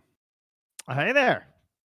We did not have a very fast game from Alliance like they might have needed to try and take that one. Looked good at the beginning, right? Had a little bit of aggression from the puck. Felt like they were kind of diving, getting some fast plays. The Earth Spear, the Bloodseeker, they're zipping, they're zapping all over the place. But then the real zipping and the zapping came later. And it was mostly tasers from the Phantom Assassin. Uh-oh. Lacoste. Never mind. Here I am. Like, I'm adjusting quickly. I didn't have anything smart to say, so maybe it's better that I was muted. So I'm just going to flip things around, and say, I don't think it was a good Battlefield Lifestealer game where you want to, keep the pace with the Phantom Assassin who comes online quickly with that Mask of Madness Deso, and then she gets Satanic, which I think is a kind of a game-winning move here where you don't need a BKB, but you also want to have like the status resistance. You want to have an item that allows you to lifesteal off and kind of have a second life. All these heal, great against Maledict. I think it's hard for Alliance when Lifestealer goes for this kind of a build to keep fighting 4 versus 5 while he's just farming with the Battle Fury. In certain games, I'm fine with Lifestealer Battle Fury. I just don't think this was a game for it. The other thing, too, for the PA is going that early Mask of Madness, that doubles as a farming item a little bit. So it's not like she was 100% all in on kills. You still have a way to clear out that jungle pretty quickly and have some sustain. So I think it was really a smart build from VTune and pretty darn cool. Like when you look at these lineups, you see like a lot of auras, you have a lot of heals, you have minus armor, you have some minus armor coming out from Beastmaster getting that medallion. And you take one good fight. Maybe if you need to use a buyback or 2, you secure the Roche. It's kind of an easy Dota that Navi played in the last game. That was nice. It was just really good timing there with the Mask and the Death. So I can kind of see how the Battle Fury maybe could work if the PA obviously went for 1-2, right? And then you're like, oh, okay, I'm gonna have a small a window maybe before her where I'm relevant and stuff. But once PA went that build, the game just felt way too hard for Alliance. And I mean, we saw that coming in the draft, and the Puck pick. I mean, Puck's still a pretty cool hero and everything, but it just came down to that problem of like Puck is not a one that can like carry the game. It can't become a 1 right out of that mid roll, Yeah. Puck did his job. Like he did what he could, where he was super active. He was involved in 9 out of 10 kills early on. So many calls, going for the right targets, but still, like you need someone to dish out the damage. They were kind of limited on the damage output, and I like this approach. They're swapping things around. They bend out Chen, so no more Chen Storm combo. Finally, Tusk as an opener, plus Dead Prophet. I just love these 2 heroes. You have a lot of sustain. Tusk, one of my favorite position 4s. Kind of sad that he's not picked more. I think this could be one of the picks that, change things around. Good snowballs, good shards. You have BKB piercing ability, tag team that works on Roche. Why over Rubik, though? I feel like Rubik's just kind of like better Tusk in a lot of ways. Or not like sure, there's gonna be scenarios Alliance where Tusk doesn't play is better. for Rubik, Trent. Well, they can't they? They can do anything, but do they? No, not really. I mean, Hanskin is a really good Rubik. Like I said, he can do anything. Yeah, I don't know. I mean, I agree. Like, I want Tusk to be good because I like the hero, but then oftentimes that's what I end up asking myself is just like, if I don't know anything about the enemy team, it just feels like Rubik's going to be better. So, we'll have to see what. Usually, when Tusk gets good, it's because of some sort of a combo, like the way that Alliance used to run it with like the Tusk and the Wind Ranger. The other big thing that you can't forget about is the save. That's one thing Rubik doesn't bring to the table. More dynamic in other ways, but the snowball save is pretty uniquely Tusk in that way. Yeah, for sure. Doom Phoenix, though. Pretty cool. Seeing some Doom action here. I'm still thinking Grimstroke could be an option anytime a Doom gets picked up like this early on in a draft. Possibly, yeah. It's just this type of lineup, Doom Phoenix opener, a lot of percentage-based damage, which is always going to be strong. I just think like Doom can be played as 4. We've seen that yesterday. Can be run as a mid laner, off laner. Pretty much any role besides position 5 and position 1. And Phoenix also very flexible, so they're not showing anything yet. If you want to have a Grimstroke, that's fine. You might be a bit limited on how you're going to execute this type of lineups where you don't have that guy that just runs in until Doom picks up a Blink Dagger and then you follow it after the Grimstroke ulti. But I still prefer lineups with straight up, I'm gonna blink in. There it is. We're gonna do this, or we're gonna pick Snapfire, get Aghanims fast, and just spit one guy out, and that's how we start a team fight. Could also be a 5 Snapfire, just a great tool Possibly, against the yeah. Phoenix Egg with that little shredder.